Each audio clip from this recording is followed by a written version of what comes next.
There's this old idea that you go into the abyss. It's an idea that you can gaze into the abyss. You gaze long, and what you find in the abyss is a monster. That's the dragon at the bottom of the abyss, let's say. That's Satan himself, for that matter. But if you go into that as deeply as you can, what you find is you find your fragmented father in a comatose condition, in a desiccated and separated condition. And then you revivify that. Well, what does that mean? It means something. It means that if you look in the darkness, you find the light. That's one thing it means. And that the light really stands out against the darkness, but that the light is to be found in the darkness. So that's a very interesting thing. That's a quest narrative. But it means more than that. It means something fundamental. So we know, for example, that if you take yourself out of your current state of predictability and safety, and you put yourself in a new situation, you'll learn, right? You'll incorporate new information. So that's a cognitive issue. But that isn't all that happens. What happens is that new genes turn on within you and code for the production of new proteins. And that happens neurologically. New parts of you turn on. And so the idea is that if you can move yourself out into the world and push yourself out against a maximum array of challenges, more and more of you turns on. And then the question would be, well, what would you be if all of you that could be turned on was turned on? And the answer would be, you would be the resurrection of the ancestral father. That's what you would be. What that means is that if you take on the unbearable burden of being voluntarily, then that transforms you into the ancestral father. And that's true. And so that's unbelievably optimistic. It's so interesting because it's dark beyond belief. Well, the world is characterized by suffering and by malevolence of a depth that's virtually beyond comprehension. But if you choose to comprehend that, what you discover in that is the light that destroys the darkness. And that's really something to discover. There isn't a discovery that's more profound than that. That's the search for the Holy Grail or the Philosopher's Stone, all of that.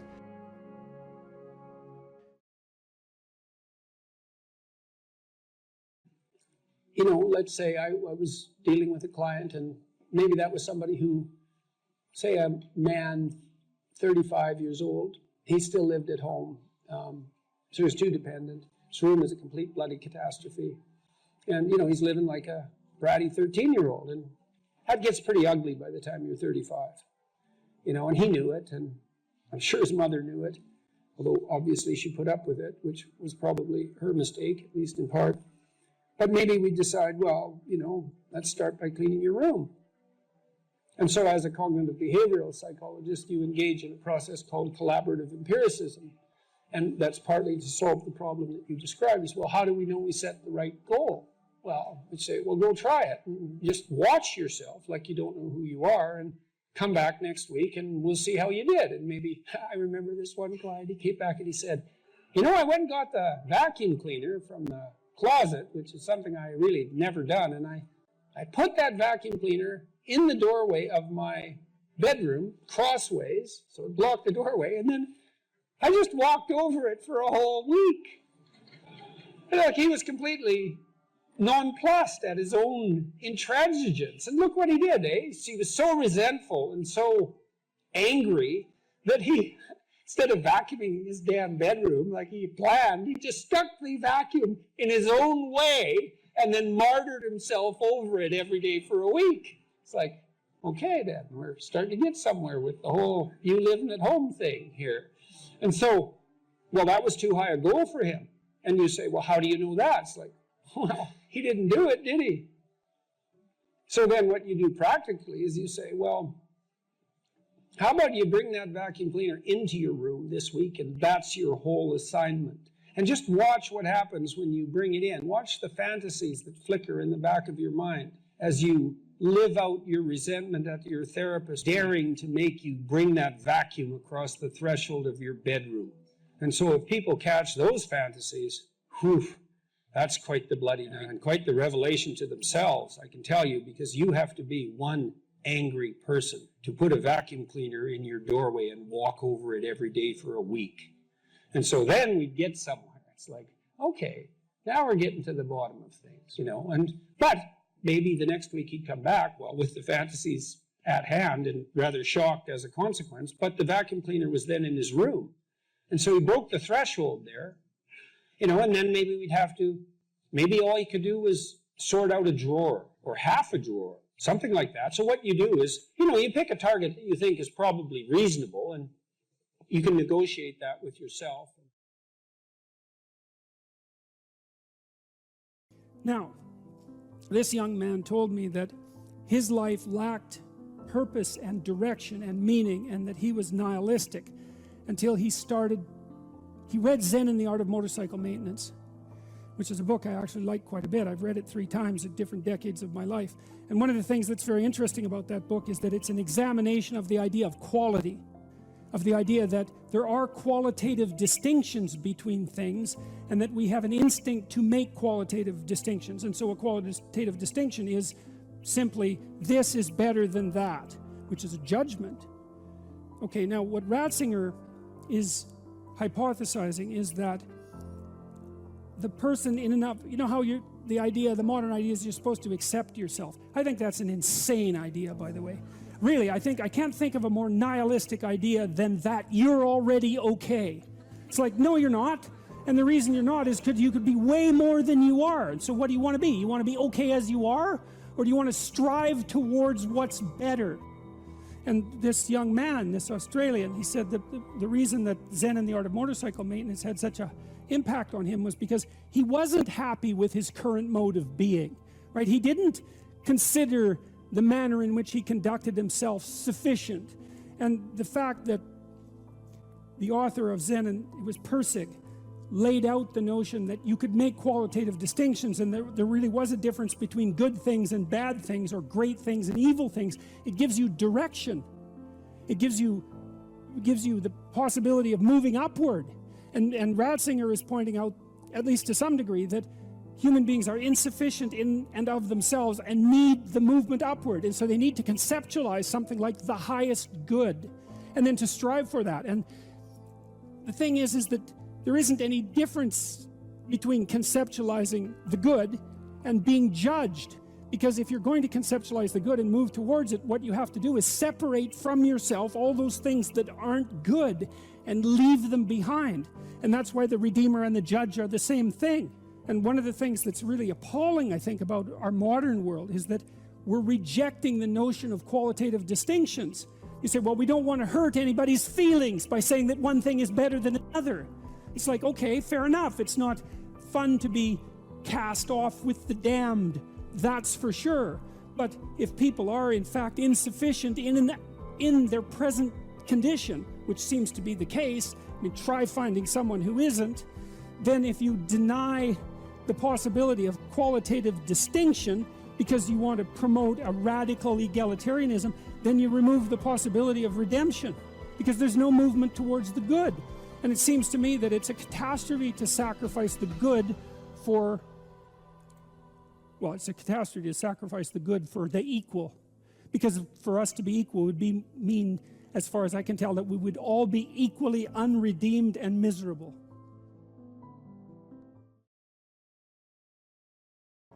What's the keys to building confidence so that you're attracting what you want? Look, I read some of your biographical history before we talked today, and you tell a story about being picked last. Mm-hmm. And then you compensated for that. Yes. Now, Alfred Adler, by the way, the psychoanalyst, the associate of Freud, built his whole theory around compensation of that sort. Inferiority complex plus compensation. But it's adaptive, right? Like, you got picked last, it embarrassed the hell out of you. Yep. So what did you do? You decided that is not going to be me Never anymore. again. Right. Never again. Okay, Yes. Now you did say, that you adopted a maybe too, inflexible model of what it meant to be masculine as a consequence. But when I read that, I thought, yeah, but still, fair enough. It wasn't, the new you that you adopted wasn't optimal in all possible manners, but it was definitely improvement over the previous you. Exactly. I wasn't picked last again, that's for sure. Right. Well, exactly. Okay. So the first thing I would say is that if you feel insecure and less and ashamed and all of that, that you have to take stock. And look, I have an exercise online at selfauthoring.com. There's 3 exercises there. One helps you write about the past, one about the present, and one about the future. The present authoring program helps you assess your faults and your virtues. Okay, well, if you have some faults and you feel insecure and inferior because of that, well, you should. Now, it shouldn't be so much that you're crippled by it and unable to take action. You shouldn't be beating yourself into the ground because you're not everything you could be, because no one is. And if you beat yourself into the ground, then you can't get up and improve. But you have to differentiate. It's like, okay, to what degree am I being hard on myself, counterproductively critical, hearing the voice of my too harsh and angry father in my head, Right. Adopting inappropriate stereotypical representations of masculine competence? How much of my self-criticism is ill-advised? Fair enough. And you want to deal with yourself with a certain amount of care. But then along with that, there's the, well, fix your weaknesses. You know, if you're ashamed of being ignorant, you're showing up at a party because, you know, you claim to knowledge that you don't have and someone exposes you. Well, you can be angry at them, and you probably will, but they've actually done you a favor. They pointed out an inadequacy is a pathway that you can travel down, right? A recognized inadequacy is, as soon it's such a gift in some sense, if it's accurate. I'm in it, because you think, well, what should I do? What should I do with my life? That's a real complicated question. Oh, here's an inadequacy. Excellent, you have a goal now, rectify it. Now, you still have to think strategically and figure out how to rectify it and do it step by step. But Carl Rogers, the psychotherapist, pointed out that the person, for therapy to be successful, the person has to want to change. So they have to have recognized that they have a problem. If someone is mandated by the court to attend therapy, it's very difficult for the therapist to convince them that they have a problem. Once you're convinced you have a problem, it's like, away you go.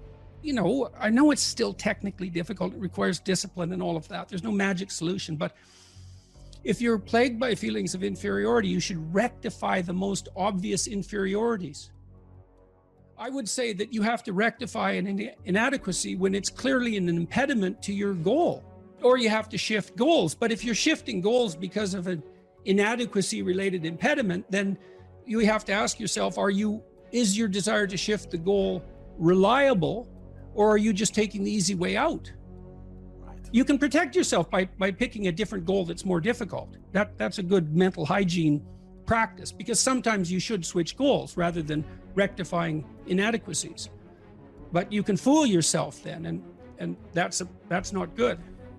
And if someone is goalless, lazy, unmotivated, not sure what they want to do, what would be a few key steps to get started to turn their life around, or to find the motivation for something greater than where they're at?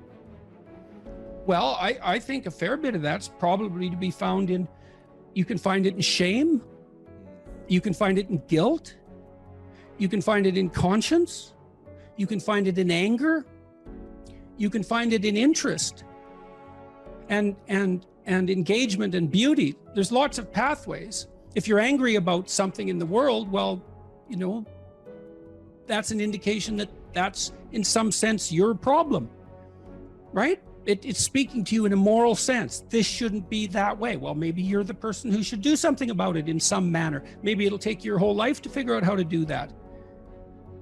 But it's bothering you for a reason. So the negative emotions can be a pathway to transformation. I'm not trying to romanticize them. They can crush you completely and leave you with nothing, right? For sure. And they can go badly astray. But shame, that's a good one. What am I ashamed of? Well, can you fix any of that? I'm going to work on these things that I'm ashamed of. And just see, like, does my life improve enough so that I'm not so bitter about it now, or I'm not so hopeless about it now? And my experience has generally been that works. It works. And then some of it's practical. knowledge too. It's like you can get a really long way with very small changes, incremental changes, Yeah. micro habit changes. So aim low. Don't have big goals or big transformations. Well, you can, but the problem with a big goal is that it's daunting enough so that it might paralyze you, and there's a high probability of failure. And so imagine that you're your own child. Okay, now imagine you love this child and you would like him, we'll say him because it's you and I talking, Yeah. to succeed. Now you have an ideal for this child. You would like him to grow up to be the best he can be, better than you, the best man he can be. That's what you want for your son. If the good part of you is talking, Yeah. you definitely want him to be better than you are, but you want him to be the best he could be. If your vision is unclouded. Okay, but then you offer him a goal. It's like, well, do this. Well, can he do it? Well, if he can do it without a second's thought, there's no challenge in it. There's no developmental impetus. It's not in the zone of proximal development. You want a goal that you can do, but that requires some improvement on your part. Because you want to attain the goal, that's satisfying, but then you want to make yourself into the thing that can attain goals. That And so means you want to have push yourself. Yeah. You want to push yourself a bit far. Yeah. Yeah. Yes, and there's an ample psychological literature that suggests that that's where maximal motivation is to be found. Interesting. So you're pursuing a goal, but you're also pursuing the goal of transforming yourself at the same time. You're doing both of those at the same time.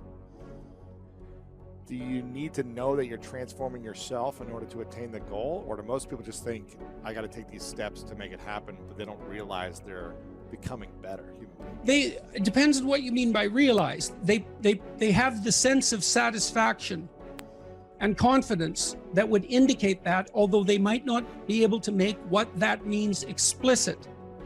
But I would say it would be better to make it explicit. It adds one other dimension of possible motivation. I still believe that, genuine accomplishment, but it's ethical, it's always ethical accomplishment. I believe that to be the case. Genuine ethical accomplishment is the best source of security, but it's not unerring. When you mean ethical accomplishment, do you mean doing something good, right? whether people know about it or not, just good and right for yourself? Is that what I'm hearing you say? Or does someone else need to acknowledge that this was good and right? I think if you've done it for yourself, that's good. But if you do it and other people are in on it and along for the ride, that's also good. And sometimes that's better to bring people along. If it's just a matter of them acknowledging it, well, there's value in that too. I mean, people say, well, you shouldn't care what people think of you. It's like, well, yeah, of course you should. Psychopaths don't care what people think of them. Now, you shouldn't care so much what people think about you that you're willing to lie to maintain whatever it is that you think they value. Like, there are places beyond which that becomes counterproductive, clearly. If you write a book, which is virtually impossible, and then get a publisher, which is virtually impossible, you probably have a rejection rate of 99%. So then if you do manage to publish the book with a reasonable publisher, which you won't because it's impossible, then you get 8% royalties. That's it. So 92% of your labor goes to the sales, marketing, and distribution end of things. And so it's very, very difficult to generate capital as an entrepreneur. And there's innumerable impediments. One of the things that people do, and this is something for those of you who might be entrepreneurially minded, here's another thing that you have to understand, is that you can't really create a product and then launch it. Because first of all, you don't know how to do that. You might know how to create the product, but you do not know how to market or sell it. You don't know how to advertise it. You don't know how to communicate about it. You don't know how to ship it. Like, there's all sorts of things you just don't know. But worse is you don't know if people will use it. And so what companies do that roll out new products on a relatively continual basis do is they don't develop the product and then go sell it. They continually communicate with their customers about what product the customer is willing to buy next, and then they develop that. And so you have to have your market identified, and then you have to be in continual communication with the market while you develop the product. It's not, I build a better mousetrap and the world comes, you know, marching to my door. That isn't how it works. Is that you got to find out if someone wants to buy your stupid thing. And then the next thing is that even if you have a great thing, you're going to go talk to people and they have 50 great things that they might buy, and they're all great, but they're not going to buy all 50. They might buy one, maybe, and maybe they'll buy it this week, but probably they'll buy it in 6 months. And they're not going to buy any of them, no matter how great, unless they're on fire and you're selling water.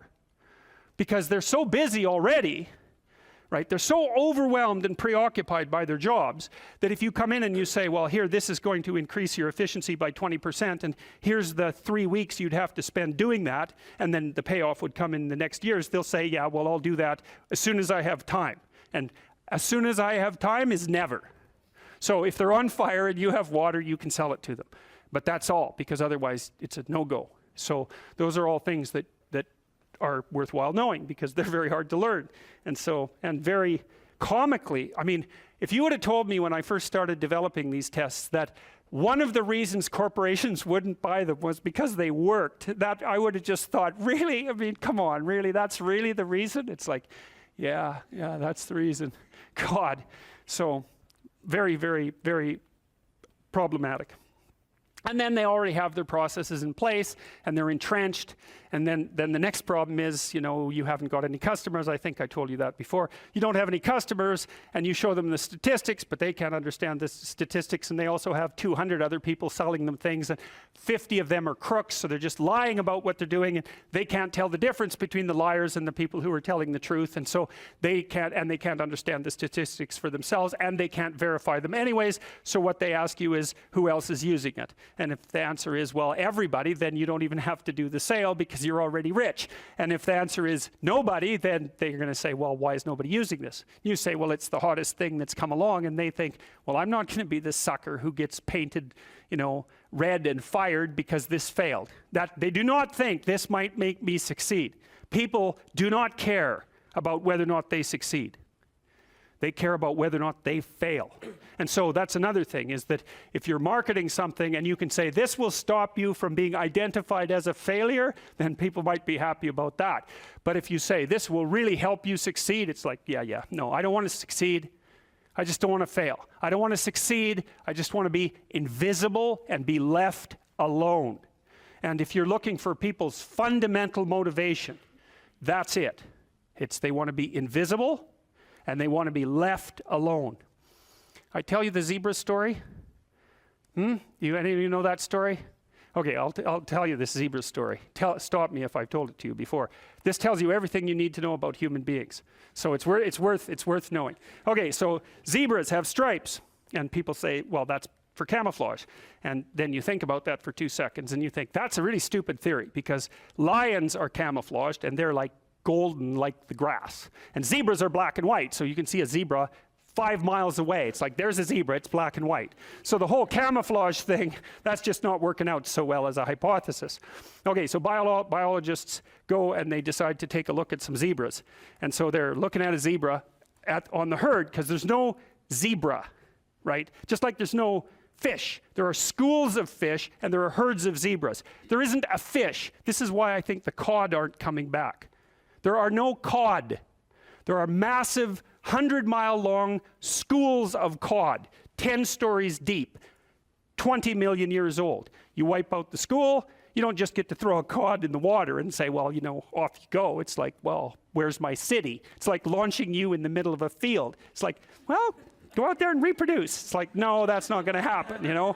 So without the school, there's no cod, and you can't just introduce a whole school of cod because you don't have a whole school of cod. So, you know, maybe the cod are never coming back. And zebras are the same thing. There's not a zebra. There's zebras.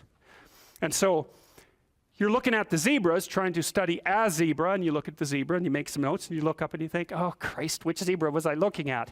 And the answer to that is you don't know, because the camouflage is against the herd. And the black and white stripes. There's a variety of reasons for the stripes. Flies also seem not to like the stripes, but you know, usually things evolve for multiple reasons. But anyways, it's very difficult to parse out a zebra against the herd. You look down, you look up, it's like, uh-oh, All those damn zebras look the same. Yes, the camouflage is effective, but it's against the herd. All right, so then you think, well, we better identify a zebra so we can see what he's up to. So then you take your Jeep and a can of red paint and a stick with a rag on the end of it, and you drive up to the zebras and you paint their haunch red a little bit, put a nice red dot on their haunch, or maybe clip their ear with a cattle clip. And then you stand back and you think, hey, I'm pretty smart, now I'm going to watch that zebra. So what do you think happens to the zebra? The lions kill it. Right, right, right. Because lions, they're smart, right? Hunting animals are smart. But they have to identify a zebra before they can organize their hunt. They can't just hunt the whole herd. They have to pick out a zebra. And so maybe it's like a zebra that's got a sore hip or something. And so you think, well, nature's kind. It just takes the weak. It's no, zebra or lions like really healthy, delicious zebras. But they look like all the other healthy, delicious zebras, so they can't get a bead on them. But if they're small and just born, or if they're limping, or there's something that identifies them, then the lions can pick them out. And then they do pick them out. And so the rule for human beings is keep your damn stripes on so the lions don't get you. And I'm telling you, man, if you want to remember one thing from my class about human motivation, that's a good thing to learn. People camouflage themselves against the herd, and they like to be in the middle of the herd, which is what fish do, by the way. If you have a big school of fish, the smart, healthy, large fish are in the middle of the school. Because you know what you call fish on the outside of the school? Bait. Right. So that's what people are doing. They're trying to move into the middle of the herd all the time. And the herd moves around, or the school moves around, and people are going, well, I'm in the middle. I'm staying in the middle here. So I've got this protective ring of people around me so the predators don't pick me out and do me in. So, okay, so that's part of the reason why I said, well, you can't sell something to someone for success, because you're thinking, well, people are aiming at success. Don't be thinking that. It's not by any means necessarily true. Trait neuroticism is a powerful motivator. And trait neuroticism is, let's not be too threatened or hurt, right? That's the negative emotion system. And the negative emotion system is a killer source of motivation. You also see that there are scales of well-being that have been designed, mostly by social psychologists, which means they're very bad scales most of the time, because their psychometric capacity is absurdly low, generally speaking. So what you find with scales of well-being, sometimes they're talked about as scales of happiness even, is that people aren't after happiness, they're after not hurting. It's not, so they don't want to be extroverted and enthusiastic, right? And bubbly and full of smiles and laughter. That isn't what they mean by I want to be happy. What they mean is I don't want to be anxious or in pain. And so well-being scales tend to be something like emotional stability plus extroversion. But the big loading is on emotional stability, the reverse of neuroticism. You want to avoid suffering. You don't want to be happy. You want to avoid suffering. And one way to avoid suffering is not to let the lions gnaw on you. And one way of doing that is to stay in the middle of the damn herd. And so, like, I'm not being a smart aleck about this. I understand why people do that. There's real danger to being visible. There's real danger in being visible. Now, you might be successful if you're visible, but you also might be dead. One of the things that I think this heightens the meaning in your life, is to try to do difficult things, right? Aim high. Don't aim so damn high you can't manage it, and make sure you break down your aims into reasonably attainable sub-goals, but you want to aim high, and then you want to see how hyper-efficient you can get.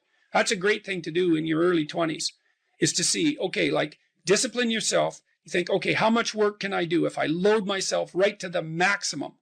How far can I work? How hard can I work until I exhaust myself? And then you back off, obviously, because the optimal amount of working, productive engagement, let's say, is that which is sustainable across decades. So you have to learn that, but you don't learn that without stretching yourself to your limits to begin with. And if your life isn't everything it could be, and if you're suffering from an excess of meaninglessness, well, it means you're not oriented in the world of chaos and order properly. It's like you could learn to discipline yourself. Figure out what it is that you need to do and that you want to do, and then see how efficient you can get. Because one of the things that's quite fun is to figure out, if you have a task, I always tell my graduate students this if they're doing an experiment too. If you have a task that you have to do, it's really interesting to spend a few minutes, sometimes hours, depending on how long the task is. See if you can figure out how to do it from 5 to 10 times faster. It means you'll have to rearrange the way you think about it, but you can often do it. And that's how extremely productive people get so hyper efficient.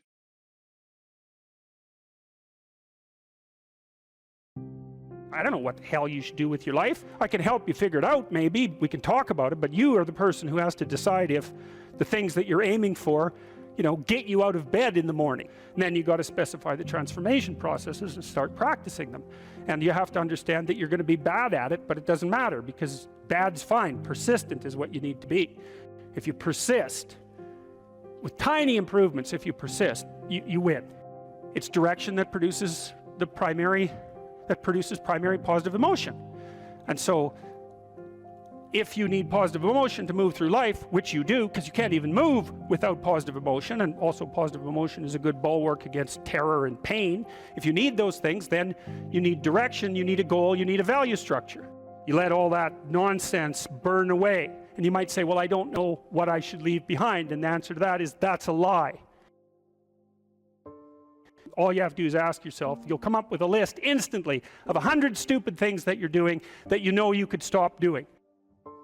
Take on the consequences of error and learn from it, and then you win constantly, because even if something goes sideways, you think there's something to be derived from this. When you're in the world and something objects to you, something that matters objects to you, then in the entire unrealized world is in that thing that objects. It's all tangled up inside it. That's why it's the great dragon of chaos. It's everything that's outside of your conceptual structure. And what is that? It's everything that lurks outside of your walled city. And it's manifested itself like the snake in the garden. And the easiest thing to do is say, I'm not having anything to do with that. But the problem with that is, well, you get your C- and you don't do anything about it. Maybe you're a little bitter and more resentful, and your study habits get a little worse. So the next time you get like a D+, and then you collect a bunch of Fs, and then you stop going to school, and then you stop showering, right? Then you end up jumping off the bridge. And so that's how the dragon eats you when you don't pay attention to it. And so it's no bloody wonder that people avoid, you know.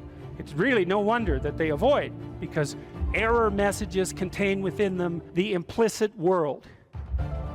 Now, the upside of that is, well, they contain within them the implicit world. And the world isn't all negative. And so maybe you get your C-, and that's actually the best gift you ever got, because somebody finally took you and went, whack, you know, clue in. And so you take that apart and you think, oh, I don't know how to write. I don't know how to think. I've never read anything in my life. My study habits are abysmal, you know, like maybe I'm working at 2% efficiency, which it's like to find that out is so optimistic. I mean, if you're barely hanging in there, but you're only working at 2%, you might imagine what you could have as a life if you're working at like 50%. So the C- can be the best gift you ever had, and that's the gold that the dragon hoards. That's exactly what that means. That doesn't prove that you're stupid.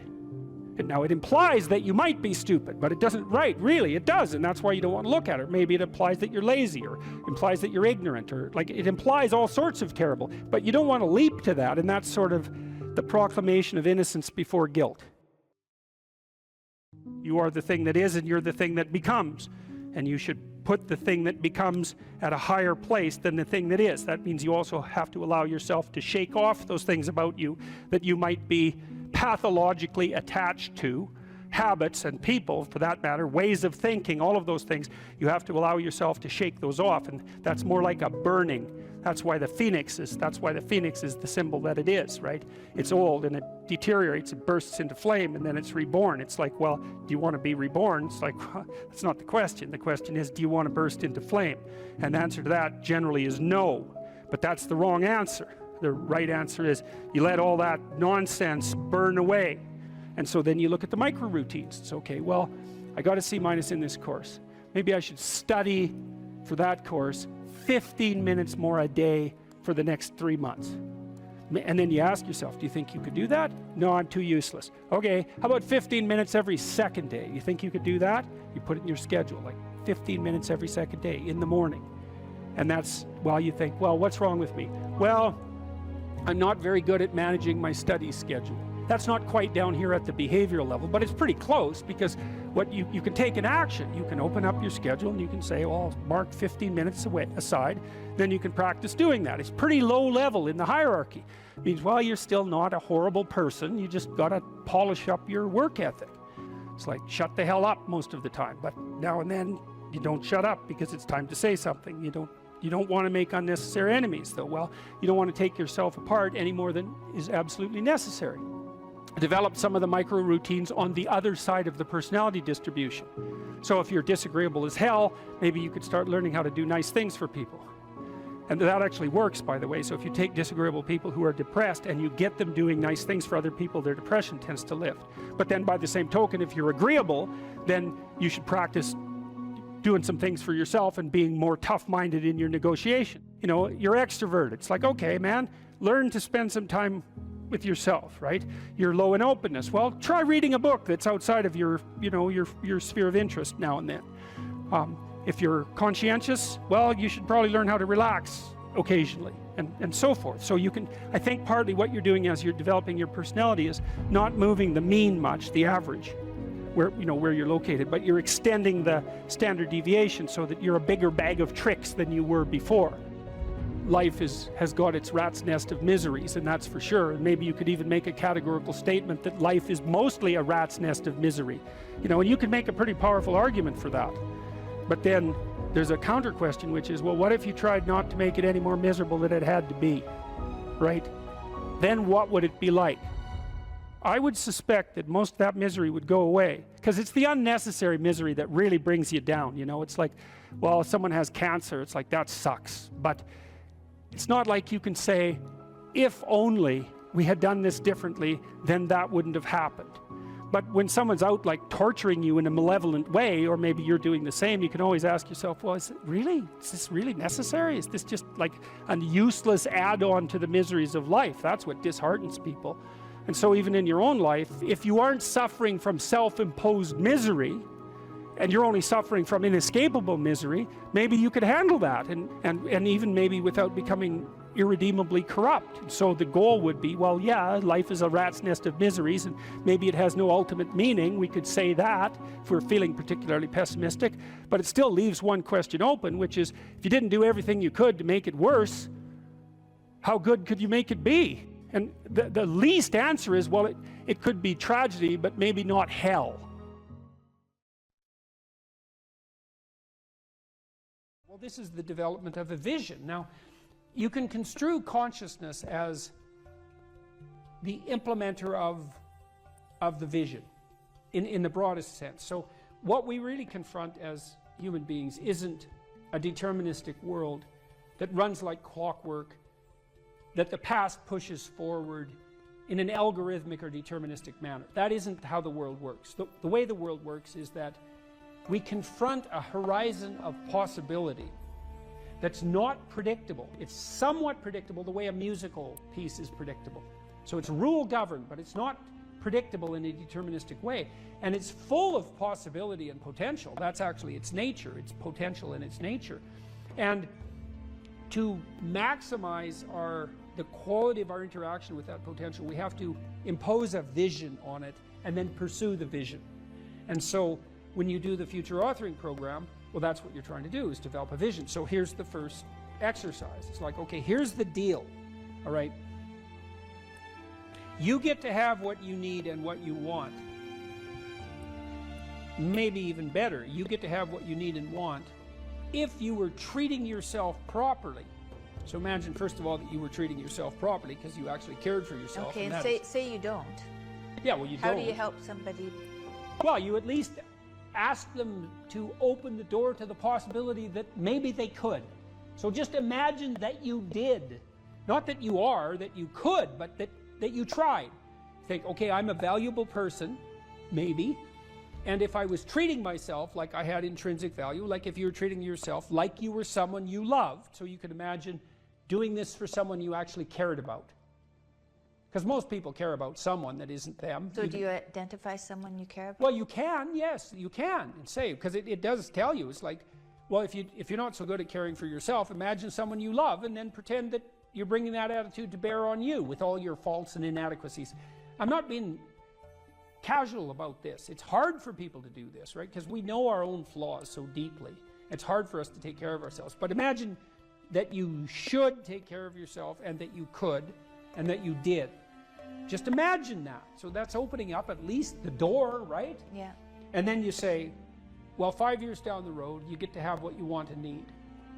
What is it? And so this is a deep question. So, because the question is this: your life is going to be difficult, and it's going to be marked by suffering and tragedy in all sorts of different ways. Disappointment and obstacle and betrayal and the whole panoply of human catastrophe. That's absolutely 100% definitely coming your way. Okay, so given that, and given that you want to live a life free of resentment and bitterness and premature aging and excess suffering, and that you don't want to be a burden to everyone around you, what would you have to make carrying that weight worthwhile? That's a hard question, you know. It's like, what justifies your suffering? That isn't how am I going to be happy. It's what justifies your suffering. Well, ask yourself. You get to have what you want. If you're taking care of yourself, what would it be? Okay, and so you write for 15 minutes about what your life might be like 5 years down the road if you got to have what you needed and wanted. And then we concretize it. You know, I had lots of clients and students who said, well, I don't know what to do with my life. What should I do with my life? And the first answer to that question is, that's not a very good question. Because it's like, what, do you want a one-line answer to what you should do with your life? Like, life is everything, and you want a one-line answer to everything. No. Bad question. You can imagine a desirable future, but it helps to particularize it. So one of the things you might ask is, where do people find meaning? And the answer is, well, in multiple places. Here's some places people typically find meaning. So if clients came to me and they were depressed, first of all, I'd try to find out, are you depressed? Or do you just have a terrible life, or some combination of those two? And you might ask, what's the difference? And that's a really good question. If you're depressed, you have a good life, but you're suffering. So what would it mean that you have a good life? Well, it means somewhat different things to different people, but you can kind of triangulate on it. Probably you have an intimate relationship, or at least you have the prospects of one. So at least you want one, and you believe that maybe you could have one if you don't have one. And probably if you have a good life, you have one. You have some friends. They're real friends, right? You have some family members, children perhaps, if not children, parents and siblings, or perhaps both, grandchildren. You're nested inside a family, and your relationships with your family are desirable. You have a job or a career, and so if it's a job, well, then it's hard, and maybe you wouldn't have picked it as a vocation, but at least maybe you have good relationships with your coworkers, and you're doing something difficult, but that's actually socially productive and useful and generates an income. So that's not nothing. You're educated to the level of your intellectual capability, or you have plans to do so. You're taking care of yourself mentally and physically, and you have a strategy for dealing with the realm of signal temptation, drug and alcohol abuse and sexual misbehavior and that sort of thing. And then we've added one more recently, at least conceptually, that you've adopted a certain degree of civic responsibility, right? You're participating in the broader community in some manner. And if you're doing none of those, my life is meaningless. Are you doing any of these? No. Well, that's why it's meaningless. Those are the domains of meaning. If you're miserable and you have none of those things, the first thing to do, if you're a cognitive behavioral therapist with someone, is to say, well, how about we work on like one of these things to begin with? You know, you need some friends. You need to get out in the dating market. You need a job or a better job. You need an educational plan. Like, you don't have a life, so of course you're miserable, because without sustaining life, without sustaining meaning, life is just tragedy. And so your lot is misery. And so anyways, we ask people to go through these 8 different domains and say, okay, you can have what you want, but you have to aim at it. Sin means to miss the mark, by the way. It means to miss the target. That's what takes you away from God, is to miss the target. What target? Yeah, right. What target? Right. You got to at least know there's a target, then you got to try to hit it. You know, and maybe you don't even know where the target is, but your aim isn't good, but at least You've set up a target now, and you can practice. And so, well, if you had an intimate relationship, what would it look like? If you had some friends, how would you like those friendships to be conducted? If you had a job or a career, what could it be if you had what you wanted? In the future authoring program, which is the one we've done the most research on, so if people do this for 90 minutes badly before they go to college, it'll decrease the probability they'll drop out in the first year by 50%. That's amazing. And it works particularly well for people who are most likely to drop out. So a lot of psychological interventions help the good performers do even better and don't help the bad performers that much. And why do you think it helps them more? Well, I think the good performers already have a bit of a vision and a plan, whereas the bad performers, they're really ambivalent about what they're doing because they don't have a plan. And we'll talk more about why this is so important. If you don't have a reason to do something, and then a reason not to do it comes up, well, then you just not do it, because not doing things is real easy. You can just sit there and not do things all day. Doing things takes effort, and so any resistance is likely to, it pushes back against you.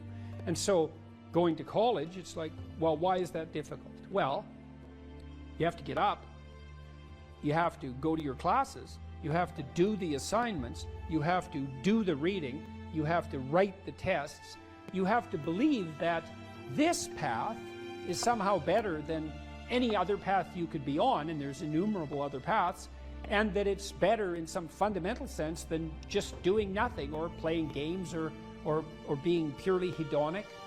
So there's a lot of, because it's difficult, there's a lot of obstacles.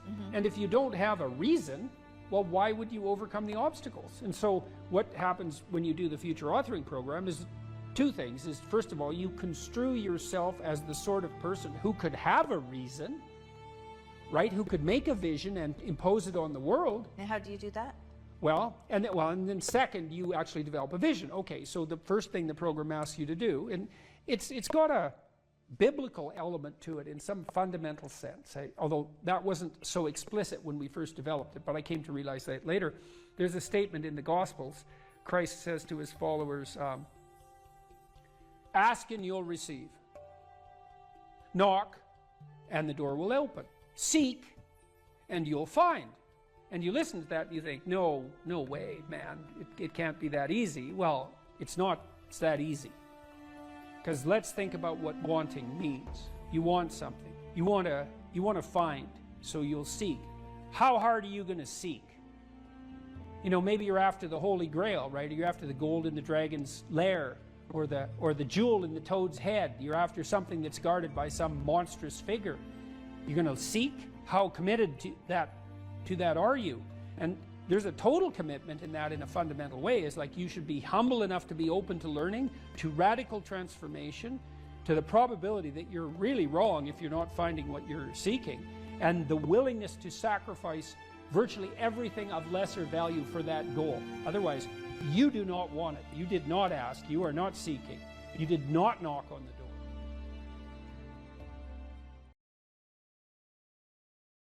You cite a tired brain, foggy thinking, as the reason to stop answering questions or giving a talk. How do you combat this while working or writing daily? Well, I eat a big breakfast relatively soon on waking. That really helps. If any of you out there are anxious, and many of you no doubt are, there'll be a large number of you who are anxious and don't eat breakfast. There'll be a whole bunch of you out there who think, well, I don't eat breakfast. It isn't necessary. It's like, that's wrong. It's necessary. You fasted all night. If you load yourself cognitively or physiologically in the morning, your brain, stressed, will encourage your body to produce insulin. It will take all the blood sugar out of your blood, and then you're done for the day. And then you'll be anxious. And a lot of the rest of you too, you'll find if you're anxious, try this. It's really, really interesting experiment. The next time you're anxious, go eat something. Eat some protein and fat would be best. You could have cheese and crackers. I'm not a big fan of carbohydrates, but whatever. Eat whatever you're willing to eat, but make it solid. Don't eat a peanut butter, or don't eat a chocolate bar or something sweet. Eat something substantial, a piece of meat, a piece of cheese, some peanut butter, something like that. And then wait 10 minutes and see if you're less anxious. And try that for like 2 weeks. Every time you get anxious, eat something. Because then you can find out if you're anxious if your anxiety is linked to low blood sugar, and it's very likely that it is, especially if you also get irritable and foggy in your thinking. And so, and the best way to treat that, as far as I've been able to tell, and there's a decent literature on this, is to make sure that you eat a big breakfast. And you might say, well, I'm not hungry in the morning. It's like, who the hell cares if you're hungry? I didn't say enjoy your breakfast. I said eat it. That's not the same thing. You know, there's lots of things that you need to do that you don't enjoy to begin with. You'll get hungry in 6 months and then you'll start to enjoy it. So that's a massive difference. I take small naps quite frequently. If I'm wiped out, you know, I'll go have a nap for 10 minutes or 15 minutes. And then that helps quite a lot. I try to wake up on a fairly regular schedule. That's another thing I would really recommend for people whose lives are in disarray and who are anxious. Try to fix your wake time. Going when you sleep, that's not so important. So you can still, you know, stay up late and have fun and all that. But getting up in the morning is really helpful. So, you know, and you also have to figure out how much you can work or write. I can't write for more than about max.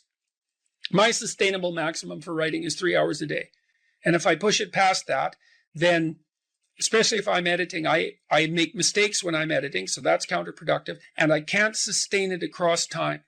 And so I don't really think you can do more than about 3 hours of extremely intense intellectual work a day. Although if you have a nap, you can stretch that, but I think at least I end up paying for it across time. So nap, make sure you eat, and make sure that you get enough sleep. So that's how I combat it and try to make myself hyper efficient.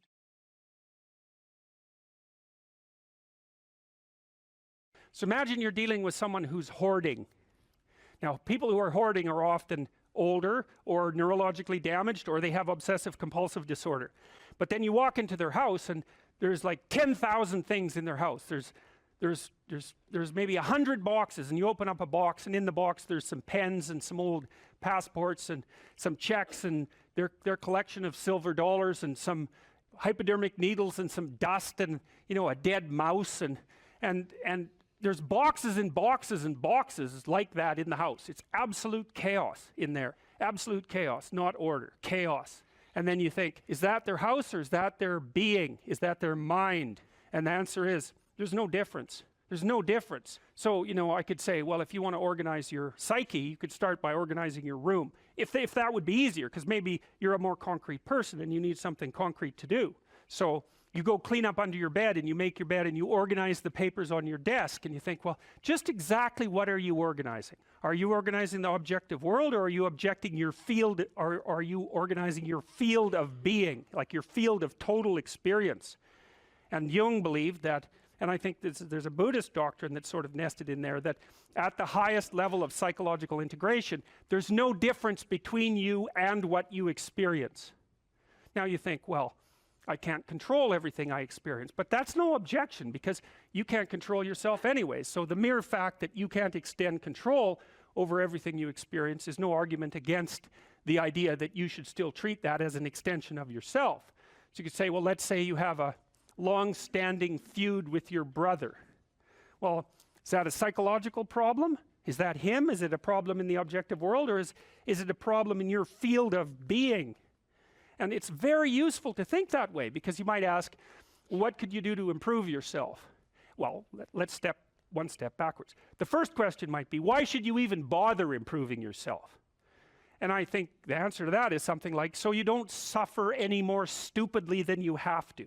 And maybe so others don't have to either. It's something like that. You know, like there's a real injunction at the bottom of it. It's not some casual self-help doctrine. It's that if you don't organize yourself properly, you'll pay for it, and in a big way, and so will the people around you. Now, and you could say, well, I don't care about that, but that's actually not true. You actually do care about that, because if you're in pain, you will care about it. And so you do care about it, even if it's just that negative way, you know. It's very rare that you can find someone who's in excruciating pain who would ever say, well, it would be no better if I was out of this. It's sort of, pain is one of those things that brings the idea that it would be better if it didn't exist along with it. It's incontrovertible. So you get your act together so that there isn't any more stupid pain around you than necessary. Well, so then the question might be, well, how would you go about getting your act together? And the answer to that, and this is a phenomenological idea too, it's something like, look around for something that bothers you and see if you can fix it. So now you think, well, let's say you go into you can do this in a room. It's quite fun to do it just when you're sitting in a room, like a room, maybe your bedroom. You can sit there and just sort of meditate on it and think, okay, if I wanted to spend 10 minutes making this room better, what would I have to do? And you have to ask yourself that, right? It's not a command, it's like a genuine question. And things will pop out in the room that you like, there's a stack of papers over there that's kind of bugging you, and you know that maybe little order there would be a good thing, and there's some rubbish behind your computer monitor that you haven't attended to for like 6 months, and the room would be slightly better if it was a little less dusty and the cables weren't all tangled up the same way. And like, if you allow yourself just to consider the expanse in which you exist at that moment, there'll be all sorts of things that'll pop out in it that you could just fix. And I might say, well, if you were coming to see me for psychotherapy, the easiest thing for us to do first would just be to get you to organize your room. You think, well, is that psychotherapy? And the answer is, well, it depends on how you conceive the limits of your being. And I would say, start where you can start. If something announces itself to you, which is a strange way of thinking about it, as in need of repair, that you could repair, then, hey, fix it. You fix 100 things like that, your life will be a lot different. I often tell people too, fix the things you repeat every day, because people tend to think of those as trivial, right? You get up, you brush your teeth, you have your breakfast, you have your routines that you go through every day. Well, those probably constitute 50% of your life. And people think, well, they're mundane, I don't need to pay attention to them. It's like, no, that's exactly wrong. The things you do every day, those are the most important things you do. Hands down. All you have to do is do the arithmetic. You figure it out right away. So 100 adjustments to your broader domain of being, and there's a lot less rubbish around, and a lot fewer traps for you to step into. And so that's in keeping with Jung's idea about erasing once you've got your mind and your emotions together, and once you're acting that out, then you can extend what you're willing to consider yourself and start fixing up the things that are part of your broader extent. Now, sometimes you don't know how to do that. So you might say, imagine you're walking down Bloor Street and there's this guy who's like alcoholic and schizophrenic and has been on the streets for 10 years. He sort of stumbles towards you and, incoherently mutters something. That's a problem. And it would be good if you could fix it, but you haven't got a clue about how to fix that. You just walk around that and go find something that you could fix, because if you muck about in that, not only is it unlikely that you'll help that person, it's very likely that you'll get hurt yourself. So, just because while you're experiencing things announce themselves as in need of repair doesn't mean that it's you right then and there that should repair them. You have to have some humility. You don't walk up to a helicopter that isn't working and just start tinkering away with it. You have to stay within your domain of competence. But most of the time, if people look at their lives, it's a very interesting thing to do. I like the idea of the room, because you can do that at the drop of a hat. You go back to where you live and sit down and think, okay, I'm going to make this place better for half an hour. What should I do? And you have to ask, and things will just pop up like mad. And it's partly because your mind is a very strange thing. As soon as you give it a name, a genuine aim, it'll reconfigure the world in keeping with that aim. That's actually how you see to begin with. And so if you set it a task, especially, you have to be genuine about it, which is why you have to bring your thoughts and emotions together, and then you have to get them in your body so you're acting consistently. You have to be genuine about the aim, but once you aim, the world will reconfigure itself around that aim, which is very strange. And it's technically true.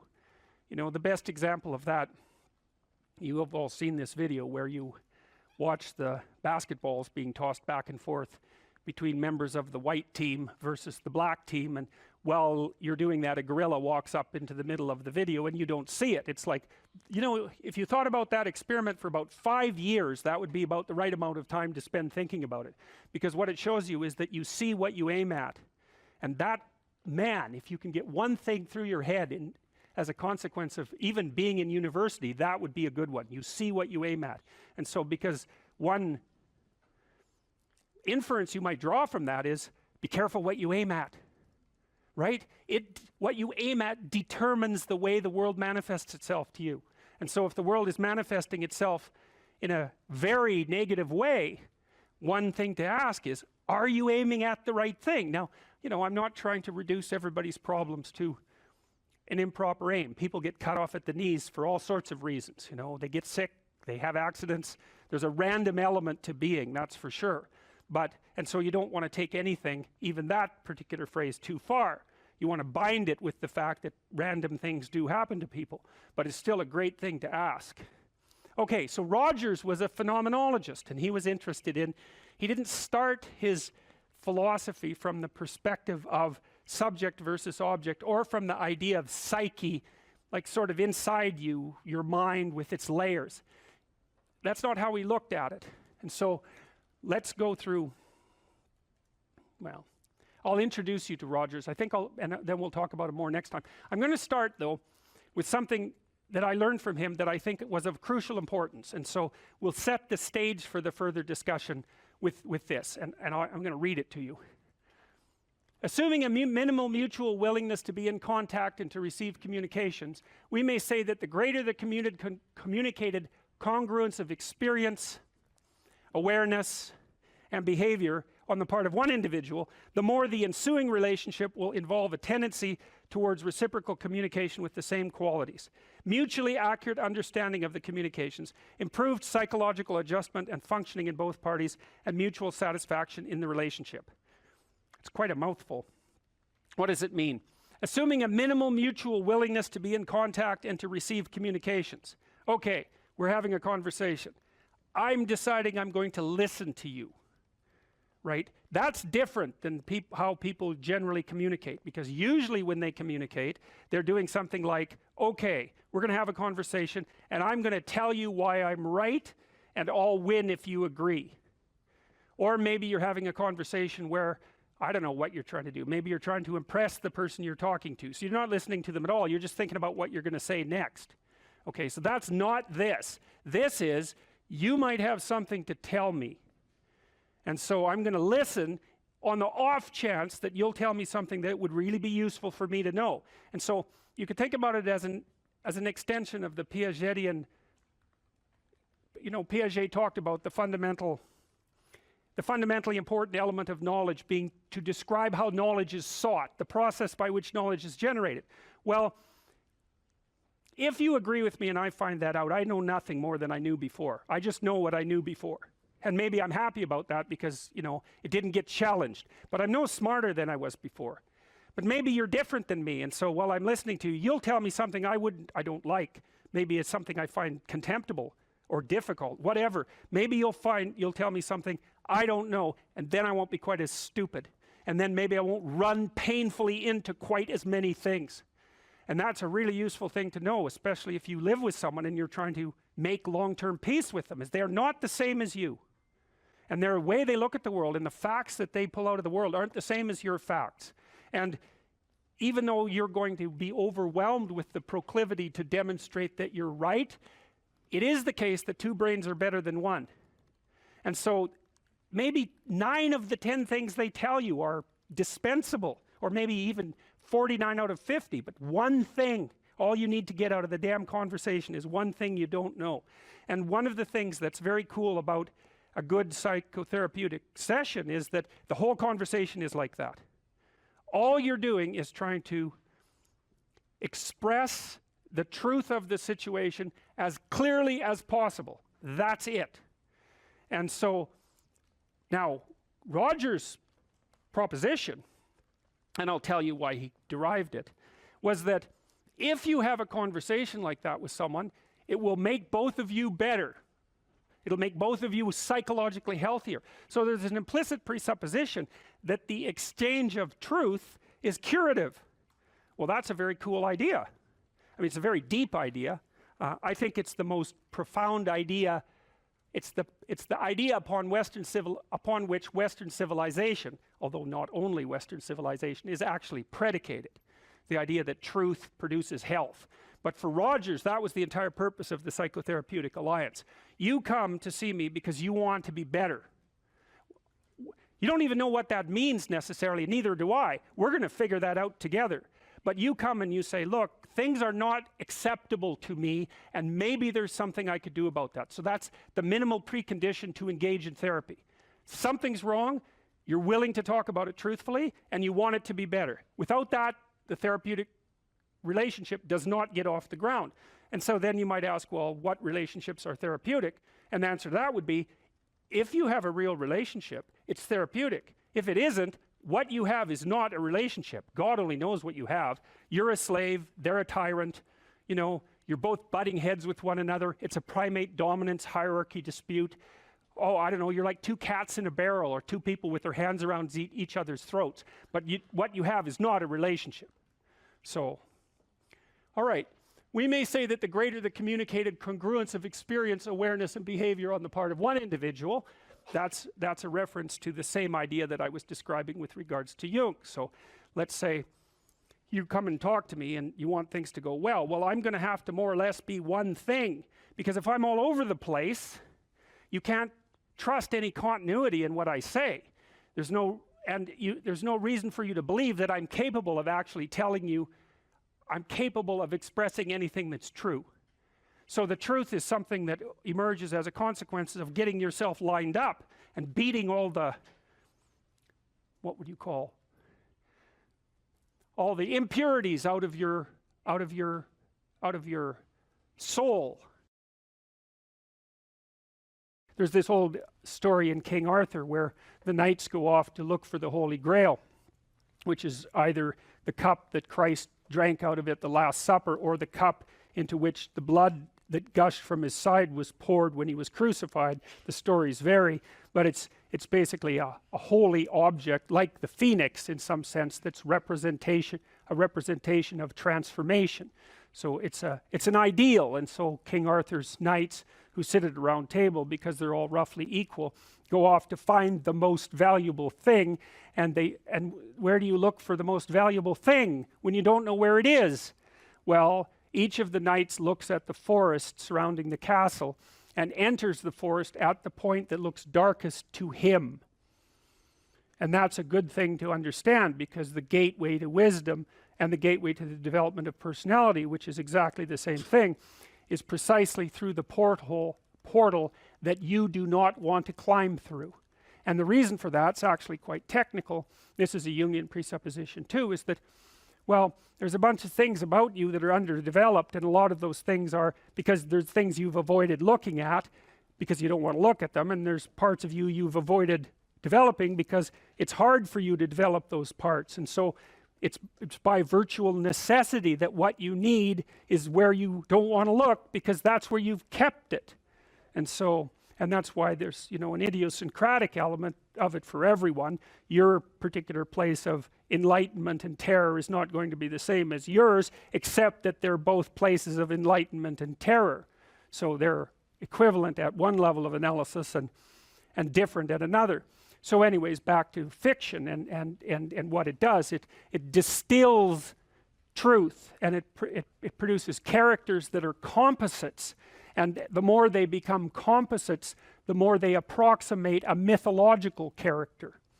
And so they become more and more universally true and more approximating religious deities. But the problem with that is they become more and more distant from individual experience. And so with literature, there's this very tight line where you need to make the character more than merely human, but not so much of a god that, you know, one of the things that happened to Superman in the 1980s, Superman started out, he's got a heavenly set of parents, by the way, and an earthly set of parents, and he's an orphan like Harry Potter.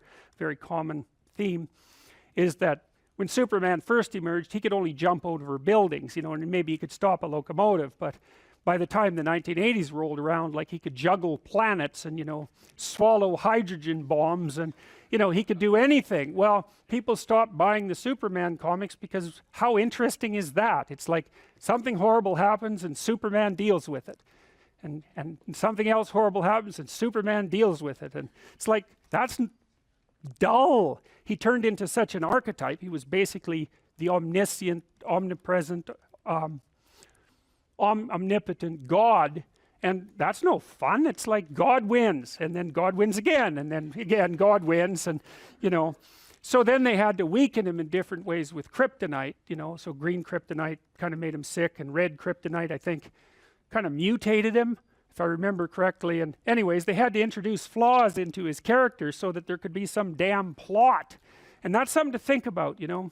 There's a deep existential lesson in that your being is limited and flawed and fragile. You're like the genie, which is genius in the little tiny lamp, you know, this immense potential, but constrained in this tiny little living space, as Robin Williams said when he played the genie in Aladdin.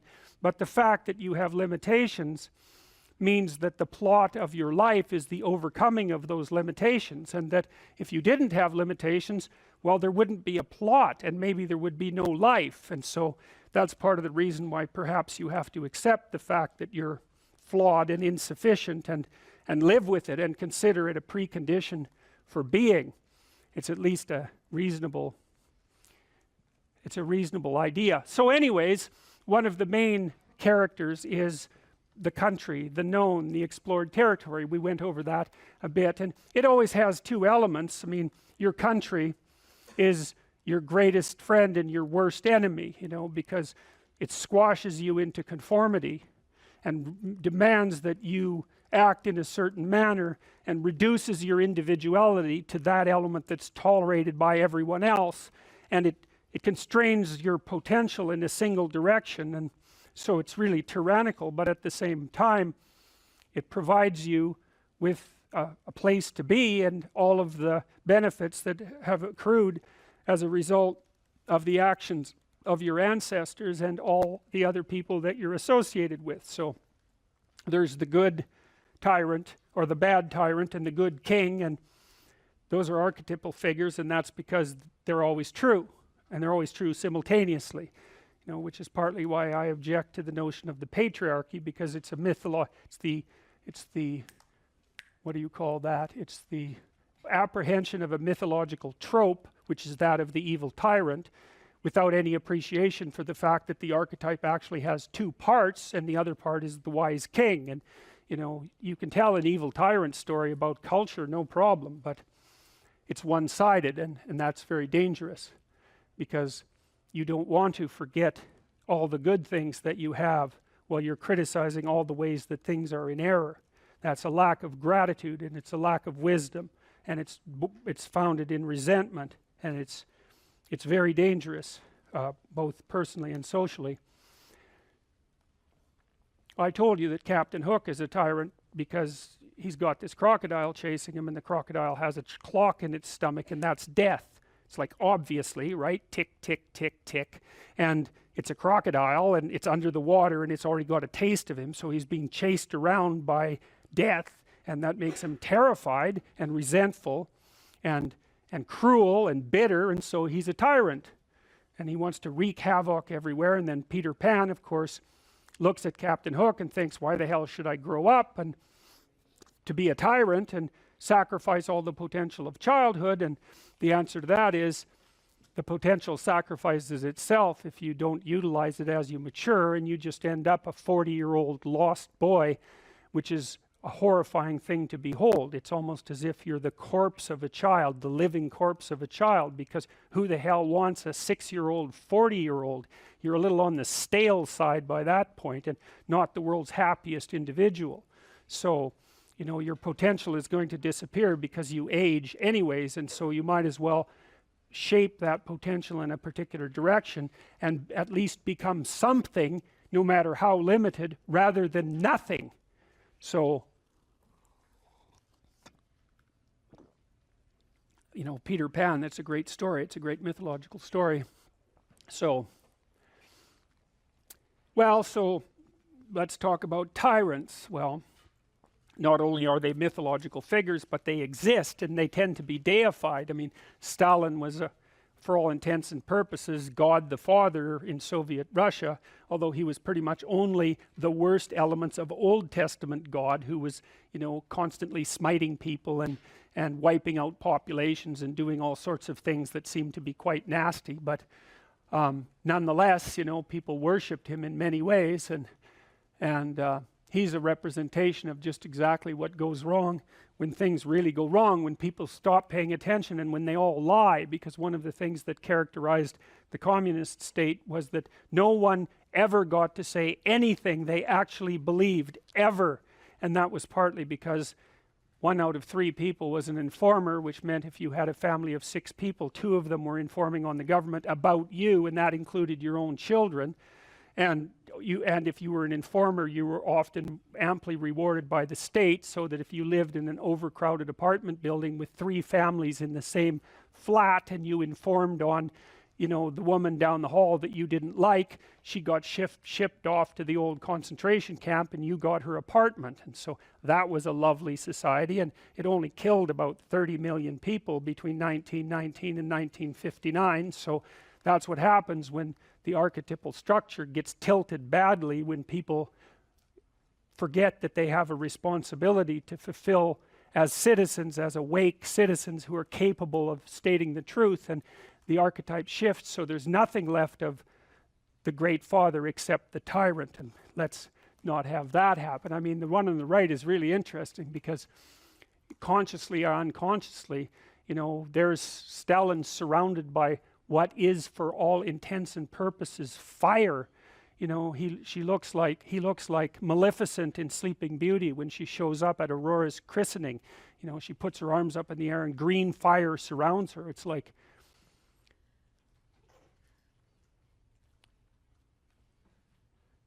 he's surrounded by fire, and there's Lenin above him, who's like king of the fiery realm, and that's for sure. So I mean, all the terrors that happened in the Soviet Union didn't start under Stalin, they started under Lenin, and Stalin was definitely Lenin's legitimate son, let's put it that way.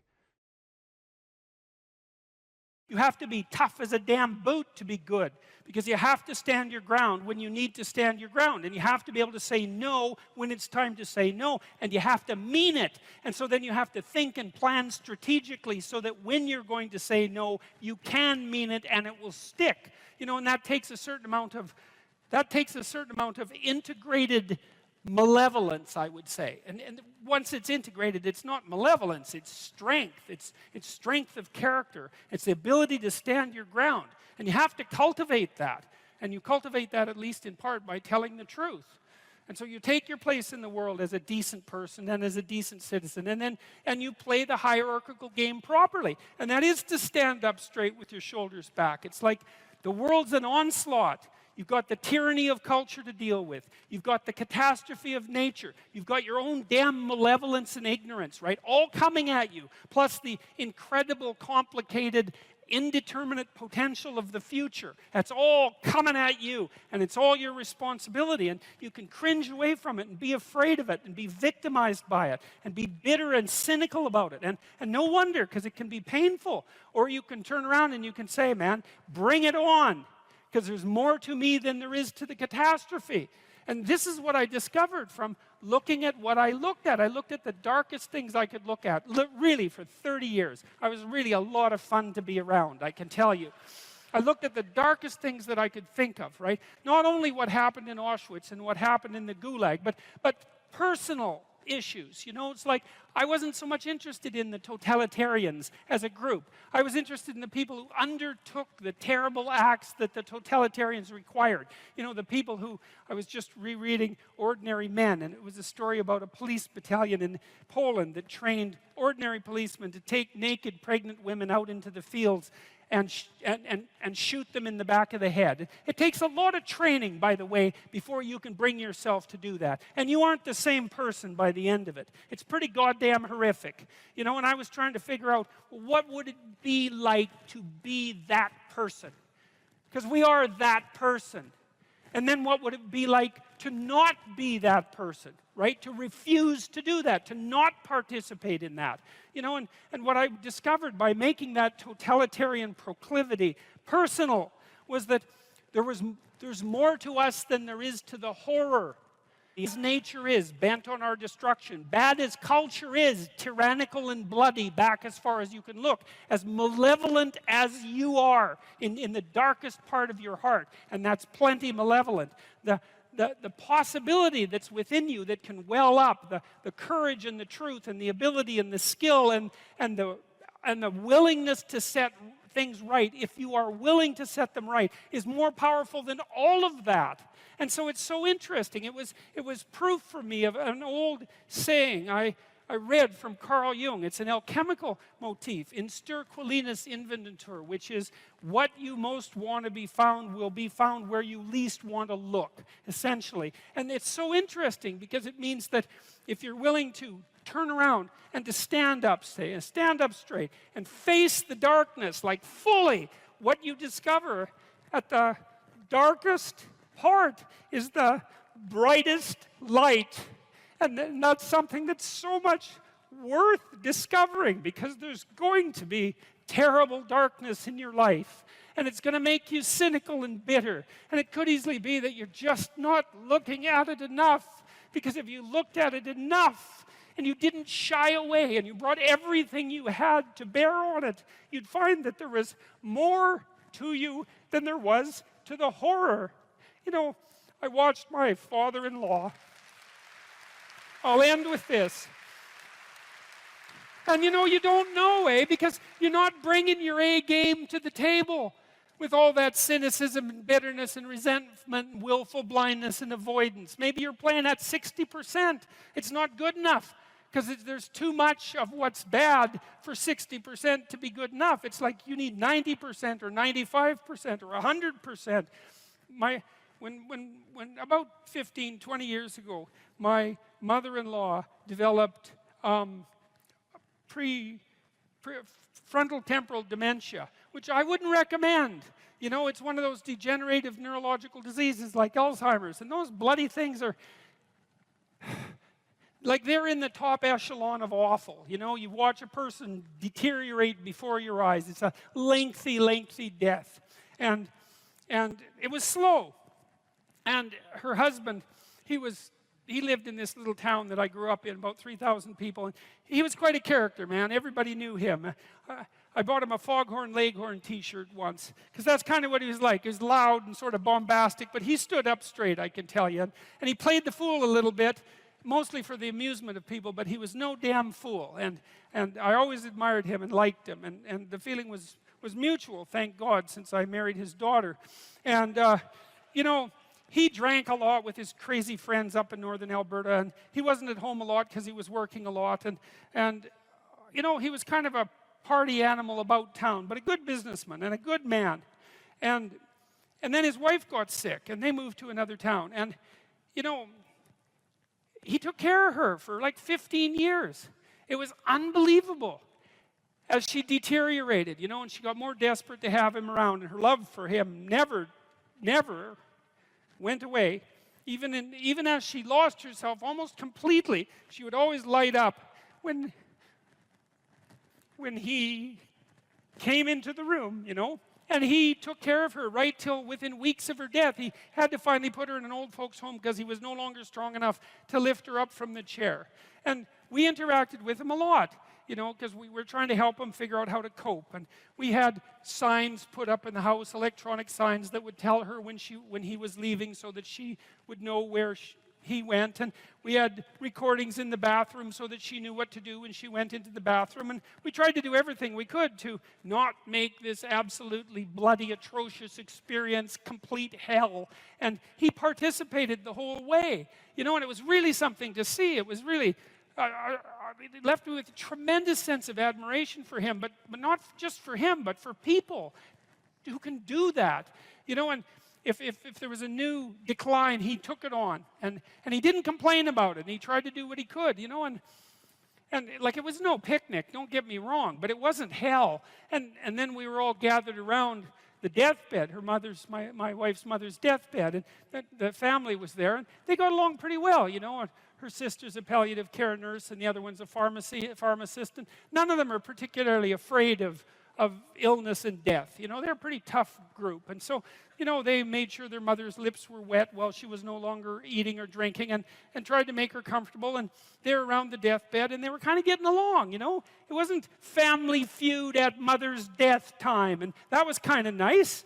And she died, and that was that.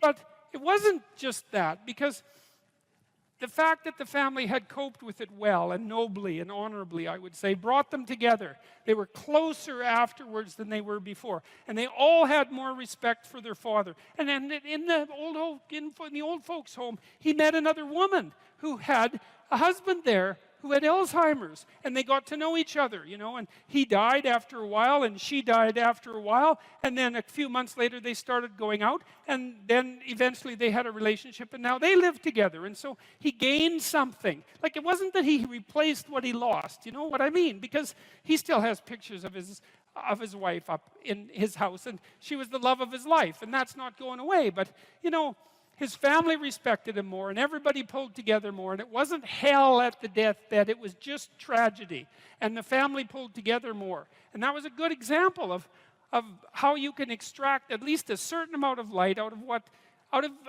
what's dark, even at a personal level.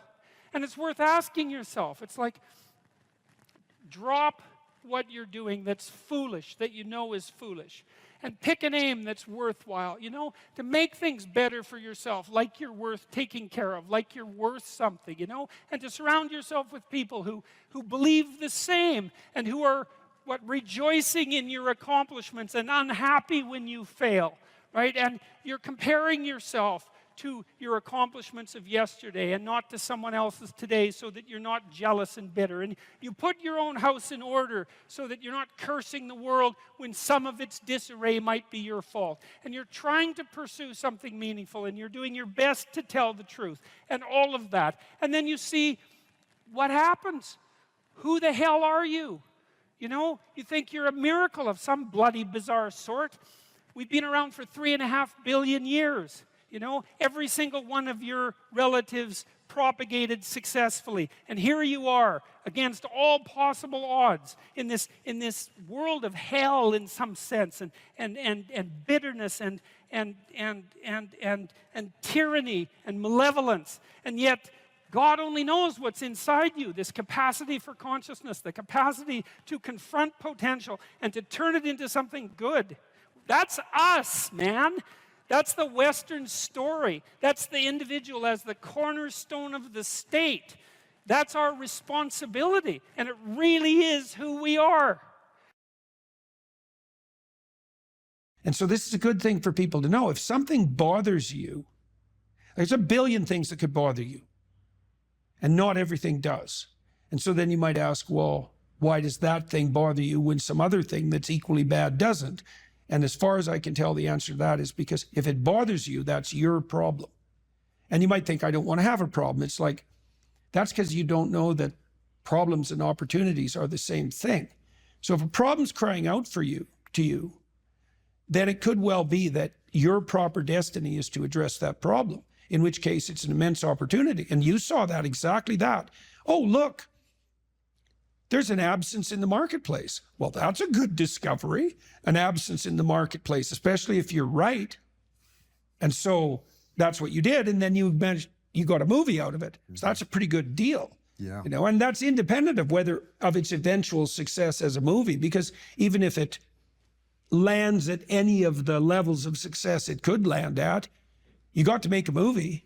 And so that's pretty good. And God only knows what you learn doing that. So there's no loss in that, right? Yeah. There's just gain. There was an interesting thing that I realized during this whole thing, and it is related to what you just said. So for many years, I have told people that if you have an idea and you don't execute on it, your idea doesn't mean anything. Ideas are a dime a dozen, and it doesn't really matter. Yeah. And what I realized in making this movie is that I was actually wrong. Okay. Because if an idea, it's worthless if you don't execute it on it. I get that. But the actual idea that if you have an idea, if you have an idea and it's good, Yeah. you can't even put a price tag on that thing. And that's why when you look at Hollywood makes a bunch of what are they called? Like reruns Yeah. of the same movies, right? There's a reason for that. They have all this money to throw at ideas, and they just go, "Oh, well, you know what? Make the superhero movie again, make the space movie again." They just make the same movies often over and over again. And I realized that these, if you have a really good idea, you have to execute on it. You have to do something with it, because if you don't, it's like a mortal sin not to Yeah. execute on a good. Well, it's a idea. revelation, a good idea. It's a gift. It's And that's one of the grace. things, where does it come from? That's why I was kind of Well, very that's curious when you exactly said that, right. because I know the answer to that. I look at it like, they know what molecules are in an amoeba, right? Yeah. We know what chemicals and we know what's in it, but we can't make an amoeba. We can't make something alive. And just like in a movie or a book or a song, they know, you go to Nashville, they know what notes make a hit song, but they can't just produce a hit song. They can put all the chemicals in there, but they can't bring it to life. And so there is, just like there's something special about life, there's a spark that we don't understand. We can't fabricate it. We cannot fabricate that spark in life. And we can't, as far as I can tell, we can't fabricate that spark of an idea. Okay, so there's a bunch of things that come off that. So one of the things I realized, so I've done a lot of lecturing again this year. I don't know how many different cities we went to, 60 or 70, over the last 8 months, maybe more than that, a lot. And I have a chance to develop my ideas every night. One of the things I came to understand more clearly was, this is a very cool thing, and it's relevant to what you just said, is that the spirit of your aim, you could say, answers your prayers or informs your thoughts. And it has to be that way, because thought is a navigation tool, right? You set an aim, and then your perceptions line up so you can see your way forward, but your thoughts and your emotions also aid that, because you want to get there, let's say. And then the methods by which you might advance come to mind because you've set your aim. Okay, so we can take this apart in this idea that came to you. It's like you wanted to serve your children. Okay, you wanted to serve them in a manner that was better than what was being served to them. You wanted to serve them in a manner that would help them develop in this adventurous way. So that was your goal, your aim, when you went to the library. And then what happened was there was a mismatch between what you discovered and your aim. And so now that constitutes a problem, but it also constitutes an opportunity, right? Because now you see that if your aim was correct and there's a void, well, then that's a moral problem even. Okay, so now if it's a moral problem because your aim was right and the mechanisms for that aim to be manifested aren't available, well, then that's a genuine gap and it needs to be addressed. And if you figure that out, it's your moral responsibility to do something about it, but it's also your great opportunity. Okay, so there's that. So that's what you're serving. If your aim is correct and true, and you have a revelation in relationship to that aim, and you don't act on it, you've thrown away the pathway to that aim and you've betrayed it. That's not a good idea. But even more concretely, one of the things my wife has really learned to do in the last 2 years, she started to write and she started to speak publicly because she introduces me and talks for about 10 minutes. And she's learned during our discussions, our private discussions, let's say, if an idea emerges, she writes it down right away, no matter what we're doing, right? The idea comes, you write that thing down because it's a gift and God only knows what it's worth. You could have a good idea now and then. It might be a good idea that changes your whole life. And you could have that idea and be casual enough to forget it. And that was that. And then you'd wonder why you never got anywhere. It's like, well, you had a gift and you didn't. And then there's another issue too, is the things that meet with reward grow. That's a neurological truth. That's how large language models are trained. They're trained with reinforcement. The closer they get to the target, the more weight is put on that response. So it's literally reward that trains large language models to match to target. Well, if you're if you have a bit of a creative spark and and ideas are being revealed to you in concordance with your aim, and then you don't act on those, you punish them. You punish the source of the ideas. Just like demoralizing a kid. Like if a kid comes to you with ideas and every time they come, you say, oh, that's stupid, or what the hell do you know? Or you say, I'm going to do something about that, and then you don't. That kid will stop coming to you with ideas. And people do that to themselves all the time, all the time. Yep. And so you even have an obligation to you can watch this, you know. This is what I've been trying to teach people too, is if you want to improve your life, it's like, well, set that as an aim. I'd like things to be better. And then ask, what could I actually do that would move me somewhat in that direction? You'll get an answer. That's a good way to pray. That's a good way to pray. And I've experienced two things here, and these are like the opposite ends of the spectrum. And this is, I think, a very positive thing for people to hear. If I was a young person, I would really like to hear this. So there are going to be times like you're talking about with your wife where all of a sudden from nowhere, or from somewhere, but somewhere that we don't know and understand, all of a sudden there's an idea there. The source of all revelation. It shows up. Yeah. It shows up. I've had that happen to me where it's like, boom, I wrote a book called Mikey and the Dragons. That came just boom. I just instantly had this idea. Boom, I wrote the book. Yeah. And I remember when I was an English major in college, and some of the old poets, they would claim that, you know, they just wrote this first, you know, the first draft, that was it. It was one draft, one shot. And there was sort of rumors about these that's not really happened. They found their notes. They'd written a bunch of drafts. But sometimes it's true. Sometimes you will get that inspiration, and it'll come and boom, you're done. Yeah. So you can sit around and wait for that. I don't recommend waiting for that, though. It may or may not come. Yeah. We can't control that. The other side of the spectrum, which I've also had this happen to me, and my silly term that I came up with for it is squeezing your brain. You have to like squeeze your brain and squeeze something out of it. And what I like is this idea, just to come full circle a little bit here. You know, I had this thing where I wanted to have lessons for my kids that they could read in a book. Yeah. And so I have that. There's my aim, what you would call an aim. Yeah. Well, I didn't immediately say, oh, okay, what I can have as a kid that's going through kind of kid problems, and his uncle, who's a Navy SEAL, can come and stay with him for the summer and he can teach him. I didn't have that. And I definitely didn't have the nuances of like, oh, he can get bullied by this kid. And that fills in. Right. But I squeezed on my brain and thought, what would be a good, and then all of a sudden, boom, you just start, you find your path, and the story will come, or the idea will come. And well, that's part of that disciplined striving. Like I learned when I first started writing, I forced myself to sit and write every day. Yep. And some days I was highly productive, and other days I wasn't so productive. But every day, if I sat long enough, I was a little bit productive. Mm-hmm.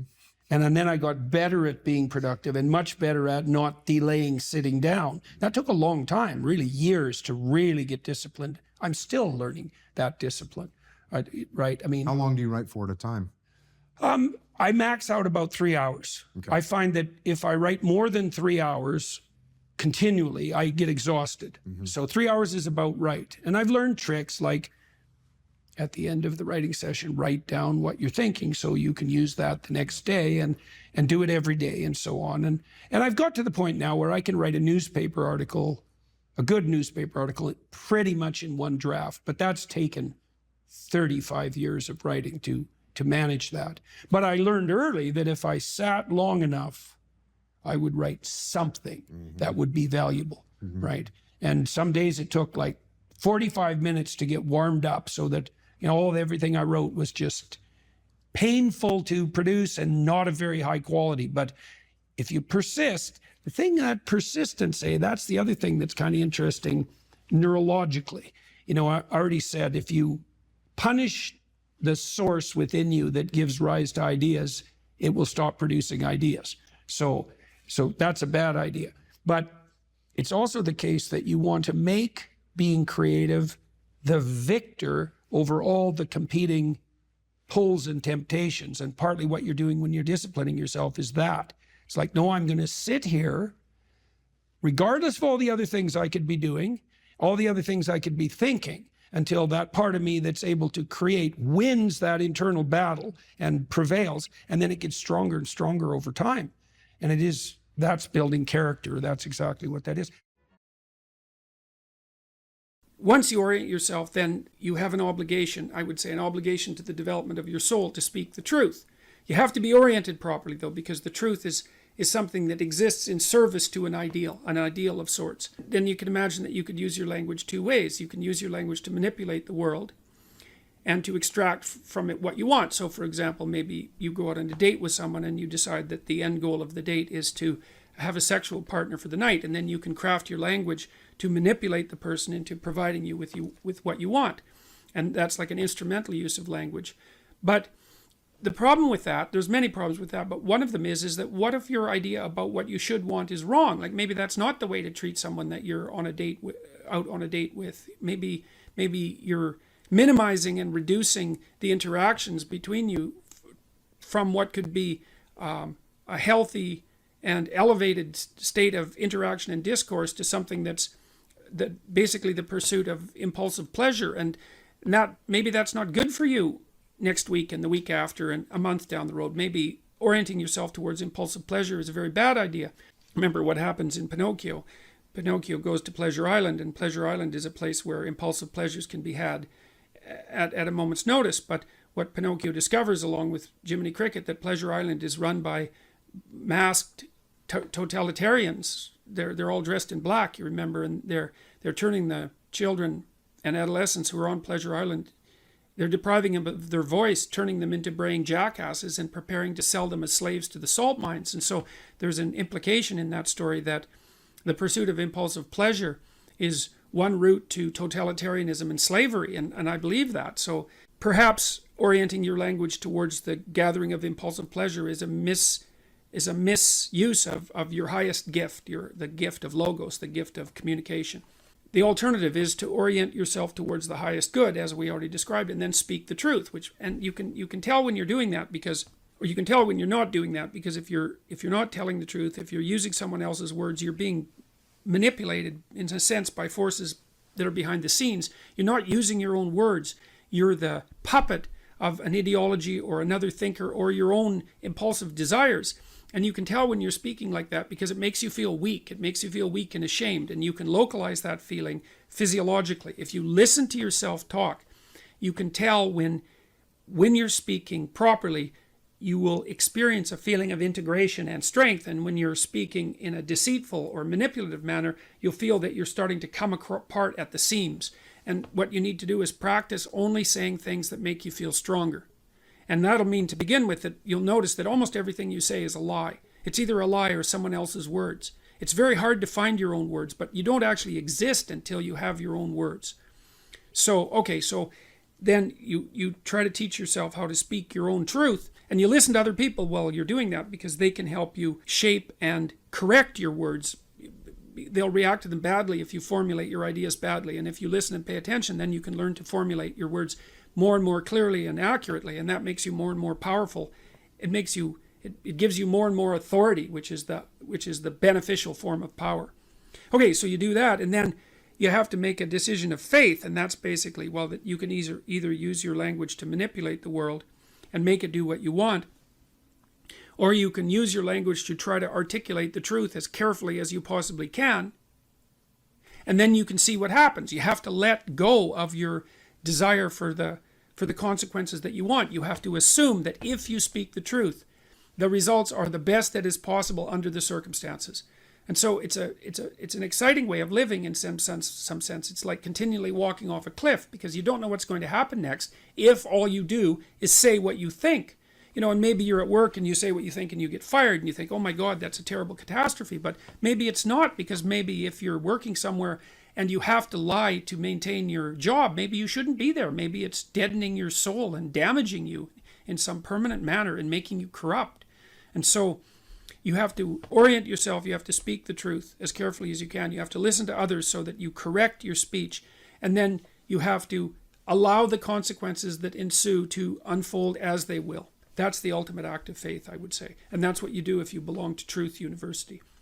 All right, so more practically speaking, then you should educate yourself. And it's not that easy to do now, because you have to find people who can actually tell you mostly what to read, and maybe also how to write, because writing is a way of formulating your thoughts ever more precisely. That's why you go to university, to learn how to write. If you know how to write, you can think. If you can think and speak and communicate in writing, you're unbelievably powerful in the authority manner, because arguments move the world forward, and if your arguments are tight and well constructed and lucid and well edited and carefully thought through, and you have 5 rationales for everything that you're doing, which is what happens if you learn to write properly, then you're like a force of nature, man. No one can take you down. And that's one of the things that people aren't taught about why you go get educated, especially in the humanities. Humanities education, if it's real, organizes your psyche, grounds you, puts you on a rock, and makes you a force to contend with. But you have to read the right people.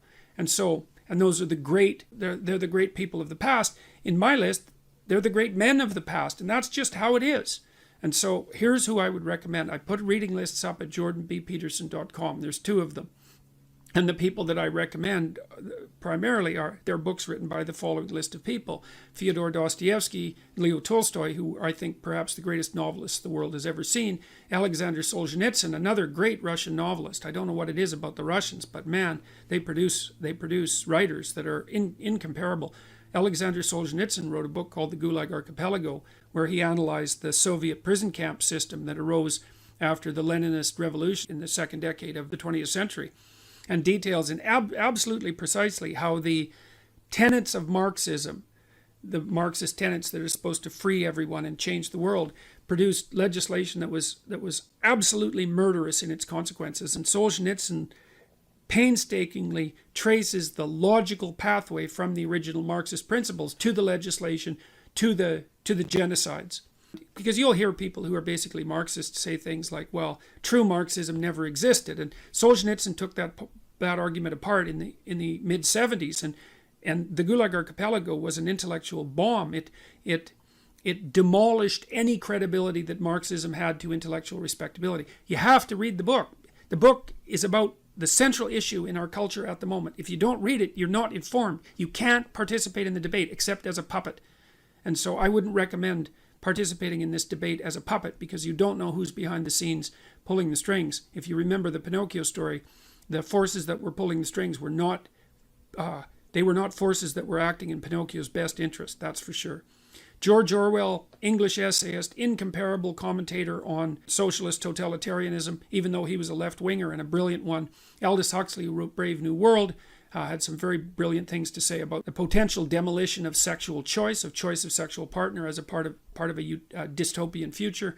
Friedrich Nietzsche, a philosopher who described himself as someone who thought with a hammer, and Nietzsche is a very, very dangerous person and an absolutely brilliant writer. And Carl Jung, who was a student of Nietzsche, and who Nietzsche was the philosopher who announced the death of God back in the late 1800s, and Jung spent his whole life attempting to revivify God. That's one way of thinking about it. And so if you educate yourself, and this is a really good place to start, if you read these authors, then you'll know what else to read. If you read these authors, it'll take you a good long time, and it will be very, very hard on you, and you won't be the same person when you come out, and that's very frightening. And because being torn down and rebuilt is no joke, but it beats the hell out of the alternative, which is just to stagnate and stay a stagnant infant, which is not something I recommend. There's nothing uglier than a stagnant 40-year-old infant. So the existentialists, this is what they were concerned about, and the locus of their concern was basically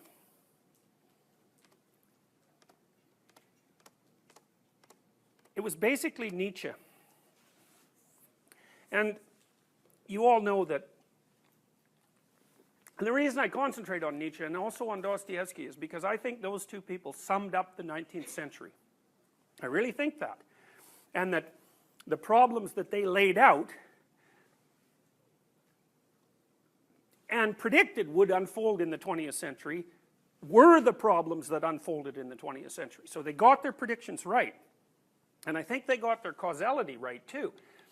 And given the inability of social scientists, including psychologists, to predict large-term mass events, the fact that these two people managed it 30 to 40 years before the events unfolded, and even longer than that, seems to me that it's pretty much worthwhile to consider them psychologists. And certainly Nietzsche thought that of himself, and so did Dostoevsky for that matter. And they had immense influence on people like Freud and Jung and Rogers, all the people that we've been studying. Their thinking is lying underneath every issue we've discussed. This is Nietzsche's, one of Nietzsche's great statements. Of what is great, one must either be silent or speak with greatness. With greatness, that means cynically and with innocence. What I relate is the history of the next 2 centuries. I describe what is coming, what can no longer come differently, the advent of nihilism. Our whole European culture is moving from some time now with a tortured tension that is growing from decade to decade as towards a catastrophe. Restlessly, violently, headlong, like a river that wants to reach the end, that no longer reflects, that's afraid to reflect.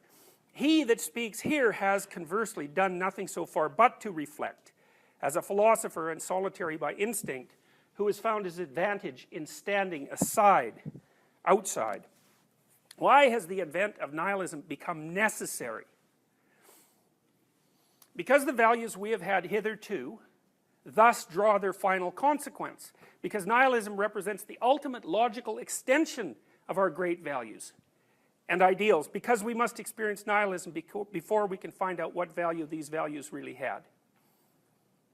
So one of Nietzsche's claims, for example, was that as Christianity in Europe transformed itself into science, he felt that one of the advantages to the Catholic domination of Europe for so many centuries was that the mind of the Catholic adherents who took the discipline seriously, or the dogma seriously, learned to interpret all events under the schema of a single theory. And he thought about that as a form of discipline. So you could imagine that if I want to teach you how to theorize, I might teach you a theory and have you adopt it. And Nietzsche's point would be that, well, that means you know a theory, but it also means something else. It also means that now you know how to theorize. And the important consequence of learning a theory may not be the theory, it may be that you've learned to theorize. Now Nietzsche also pointed out that once you learn to theorize, you can separate yourself from the theory that gave rise to that knowledge. And so you can start to theorize even about the theory that you mastered. And he thought that's what happened to Europe as a consequence of its domination by Christianity, especially because of Christianity's essential insistence on the utility of the truth. Now he thought that was transformed after Catholicism into scientific investigation, but that the spirit of theorizing and truth remained intact, and then that the consequence of that was that the European mind was disciplined by a dogma, then it freed itself from the dogma, then it turned its power on the dogma, and noted that the dogma itself seemed to be grounded in nothing that you could get a grip on, the way you grip things with an empirical mind. And so it fell apart. You know, and that's not saying much more than science posed a fatal challenge to religion. But it's saying it in a much more profound and interesting way. And it also explains why he makes this claim, that nihilism is the logical conclusion of the great values and ideals. So he didn't think about nihilism as a counter proposition, say, to dogmatic Christianity. He thought about it as the logical outcome of that. So now you think, well, is that relevant? Why is that relevant? Well, I think it's relevant for a lot of ideas, for a lot of reasons. The first question is, or the first observation might be, that a tremendous amount of mental illness, and this is an existential claim, is grounded in nihilism. When someone who's depressed comes to see you, what they often say is, I can't see any point in life. And that isn't what they mean. What they mean is, they see the meaning of life as suffering, which is a meaning, right? And that's not bearable. And then the question is, given that, why bother with it? And that's the fundamental question of suicide. And it's a philosophical question. I think it was Camus who said that the only real philosophical question was whether or not to commit suicide. Now, you know, that's a little dark. I mean, maybe old Camus could have used some SSRIs, but you get the point. And it's inappropriate, in my estimation, to even discuss something, even to discuss depression with someone who's depressed, especially if they're intelligent and open, and therefore more tilted towards philosophical wonderings, without actually addressing the issue. Why live in the face of suffering? Okay, so that's one problem. It's to the degree that you will find it difficult in your life to build anything solid under your feet that you can stand on and believe, have faith in, let's say, you're going to be adrift. And the reason for that is a lot of the things you're going to have to do will be difficult and they'll involve suffering, which is also an existential claim. So the existentialists, for example, they don't make the same claim Freud does. Freud claims that, in some sense, that the normal person is mentally healthy, apart from the mild distress of normal life. And then in order to be psychopathological, you have to have been hurt, and maybe multiple times, or there's other things that could contribute to that. But the existentialists would say, no, no, no, let's just wait a minute here. Maybe the fundamental condition of human beings is nihilism and suffering, and that something has to be produced to counter that in order for life to be tolerable. Well, I think that's a perfectly reasonable proposition. Now, it's a strange proposition, because I've seen, in my lifetime, I've seen people who are tormented by existential ideas, who can't get them out of their mind, you know, ideas that relate to the meaning of life, and then other people, and concern about death, for example, and the extinguishing of everything that seems to have any value. It's a primary concern with them. And then I've seen other people for whom those questions never seem to arise. Now, I think those people are, first of all, I think they're conservative people. I don't think they're very open, and I think they're probably rather low in neuroticism. So they're not philosophically curious. They don't go up chains of abstractions. And even if they do, they don't necessarily get disturbed in the most profound areas of their being by the questioning.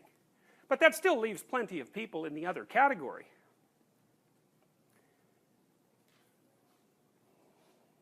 Now, the nihilism, well, you know, nihilism and atheism are closely related. I don't think they're identical by any stretch of the imagination. Although I think it's difficult for atheism to describe why it's not essentially nihilistic. And that's Dostoevsky's big criticism, because Dostoevsky's claim was that without any fundamental value assumed, then there's no reason why you can't do anything you want. And that's his famous line, if there's no God, then everything is permitted. And all of Dostoevsky's novel writing is an exploration of that idea. And sometimes it's an exploration of what that idea might mean if it was acted out in the life of a given individual, and so that would be, say, Crime and Punishment. And another would be, say, in his book, The Devils or the Possessed, it's an examination of what that idea means if it's gripped by an individual who has social and political ambitions. And that's when Dostoevsky basically prophesied, so to speak, that one of the consequences of the death of God would be the rise, basically, of communist totalitarianism, because essentially that's what he predicted in The Devils. So that's pretty dead-on accurate prediction. It was really quite stunning to me when I came across it. And Nietzsche made exactly the same prediction, by the way. And so for those two men, the death of an ultimate meaning system, especially one that, you see, when you think about something like European Christianity, it's misleading in some sense, because the system of beliefs that constituted European Christianity and other great belief systems wasn't 2,000 years old. It was like 25,000 years old. You know, you can think about it as beginning at year zero, but it's a mistake from a historical perspective. The ideas that profound religious traditions are predicated on are generally grounded in ideas that are much, much older than the traditions themselves. And so, in some sense, when at the end of the 19th century, when things fell apart for us and we could no longer rely on our history-predicated morality to guide us, it wasn't merely that we lost an overlay, a psychological overlay that had been laid on humanity for 2,000 years. It was way deeper than that. We don't even know how old those ideas are. We have some idea about how old they are. They're at least as old as written culture. But we also know that the people who have been brought into the mainstreams of history, you know, as the world has united, the people who were not literate had mythologies that drew from the same themes, and some of those people, as far as we can tell, had lived a lifestyle that was essentially unchanged for 25,000 years, and so the Australian Aborigines are like that. So there's plenty of evidence that these ideas are extraordinarily old, and what that means is that when we separate from them, in some sense, not only do we separate from our philosophical presuppositions, but we separate from the historical consequences of our biology. It's a serious problem, and I think that's partly why it's very difficult to distinguish between someone who's nihilistic and someone who's mentally ill. That's not a radical claim. I mean, people, especially who are on the depressed side of the distribution, will tell you that they're nihilistic. You know, they may not use that terminology, although they often do. I just can't see any point. It's like, well, why does that matter? Why does it matter? It seems to be a fact that it matters. So it's an interesting fact. That's a phenomenological fact in some sense, because one of the things that Heidegger pointed out, and he was a founder of the phenomenological school, was that your primary orientation to the world, he thinks in a strange way, that your primary orientation to the world was one of care. So you could say, well, what characterizes your experience? What sort of creature are you? And Heidegger's answer would be, well, you're a creature who cares about things. Insofar as you're engaged in the world, your primary orientation is one of care. And you can think about that as a value, right? It's a consequence of your value orientation, and God only knows where that comes from. Part of it's biological, part of it's developmental, part of it's historical. It's very, very complex. But if you stop caring about everything, you're in trouble, and that's one of the things that seems to indicate that caring is actually a fundamental reality. You stop caring about things, you don't stop suffering. And it seems that unless the caring counterbalances the suffering, you can't maintain an even keel, and that's partly because it doesn't seem just, right? I mean, when terrible things happen to people, they always say, well, two things. How is it that being could be constituted in this manner? Like, what the hell's going on at the fundamental levels of reality that such suffering has to be the case? You'll certainly ask that if you have a child who's diagnosed with cancer, for example. Or you might think, well, why is this cruelty, as it appears, necessarily aimed at me right now in this place, when hypothetically it could have not happened at all, or perhaps been visited on someone more deserving, you know, which is the good are punished and the evil remain unpunished, something like that. So that produces, for human beings, that produces a cry it's a cry for justice. How can the world be constituted that way? And that seems to be built into us. Those aren't questions we can just avoid. They're questions that will arise in your psyche. They'll arise as fundamental questions when sufficiently terrible things happen to you. So the existentialists would say, well, those are conditions of existence. You're just stuck with that. It's part of human nature. It's part of human being to be perplexed by those questions. Then the question is, at least in part, is there any way of answering them? Nietzsche said, we require at some time new values. Nihilism stands at the door. Whence comes this uncanniest of all guests? Point of departure.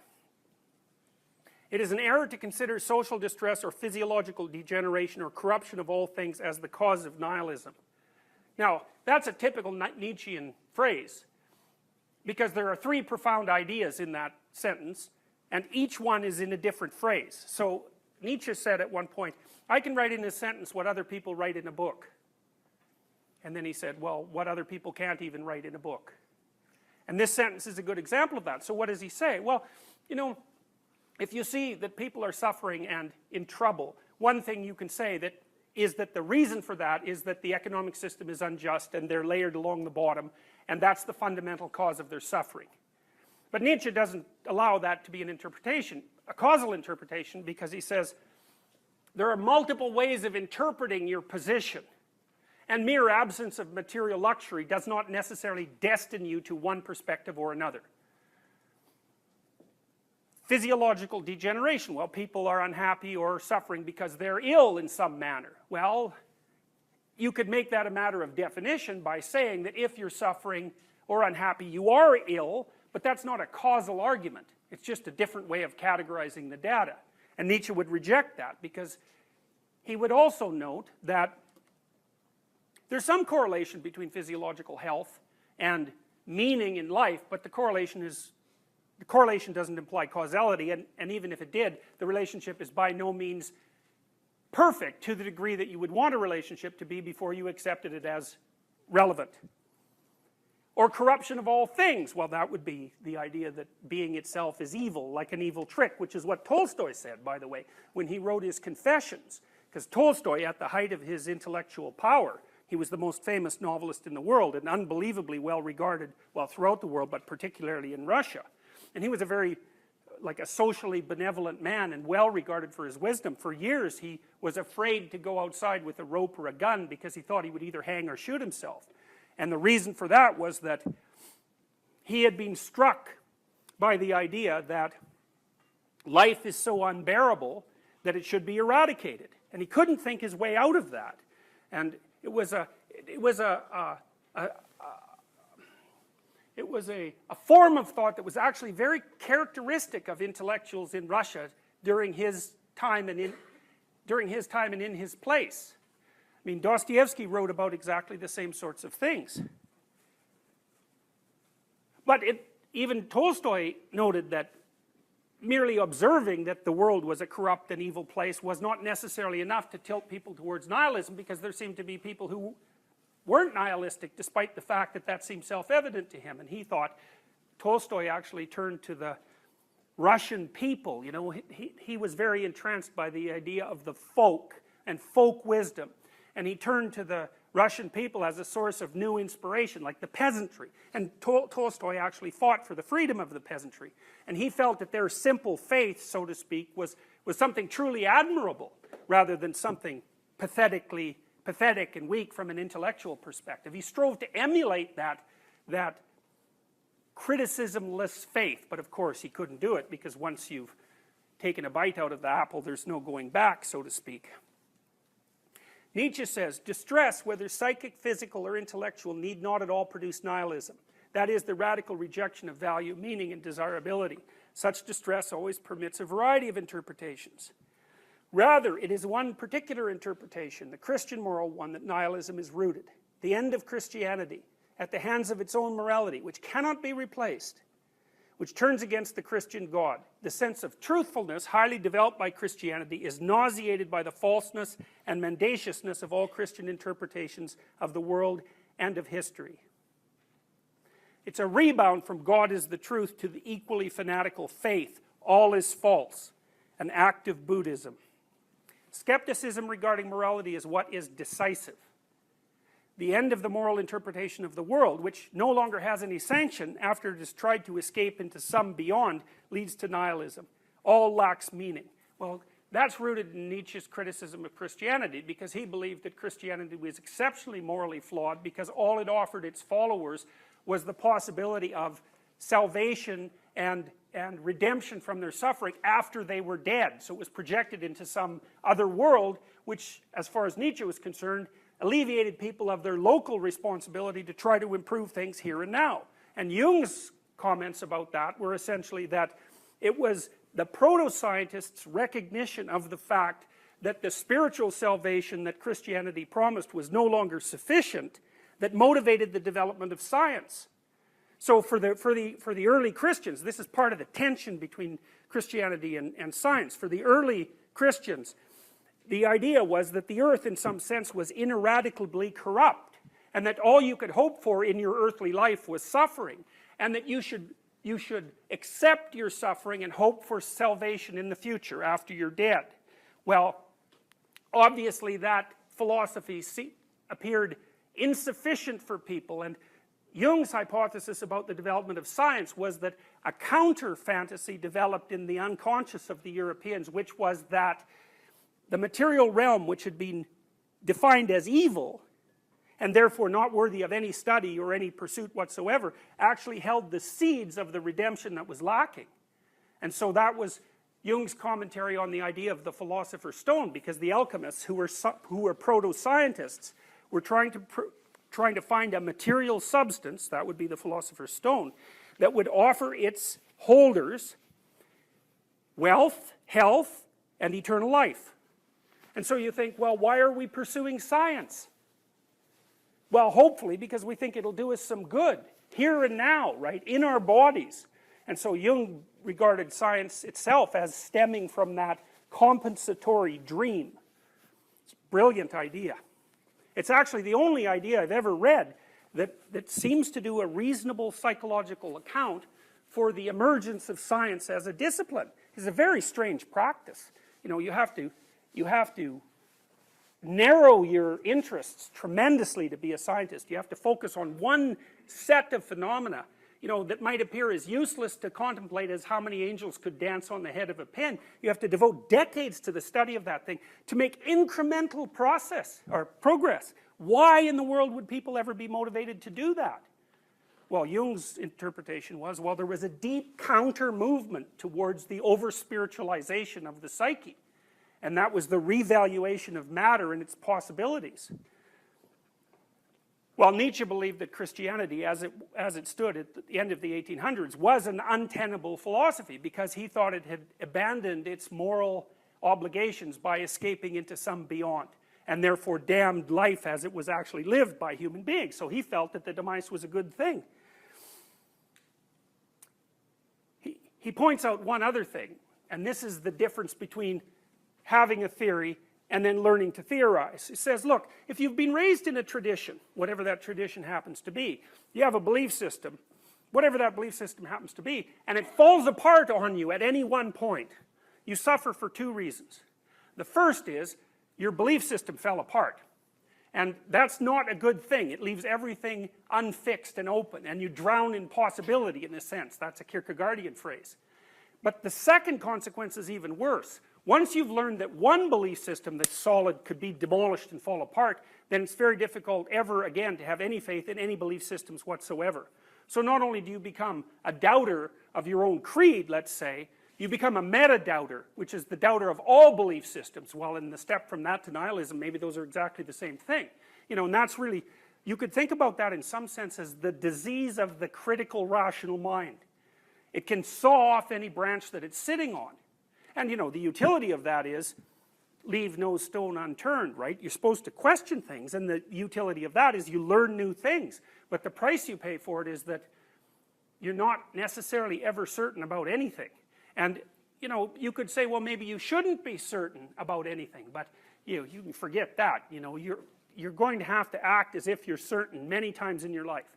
For when you choose a permanent mate, for example, if you do that, which you probably will because you're university educated, and university educated people still do that, although no one else does. So, and you're going to pick a career, and you're going to make decisions one after the other, about which, if you're not certain, you can't make. In which case, you have no life. You're just a whirlwind of chaos. So you're stuck with the necessity of following a course of action, which is acted out certainty, that your intellect cannot regard as appropriate. And that's hard on people. Why should I choose this instead of this?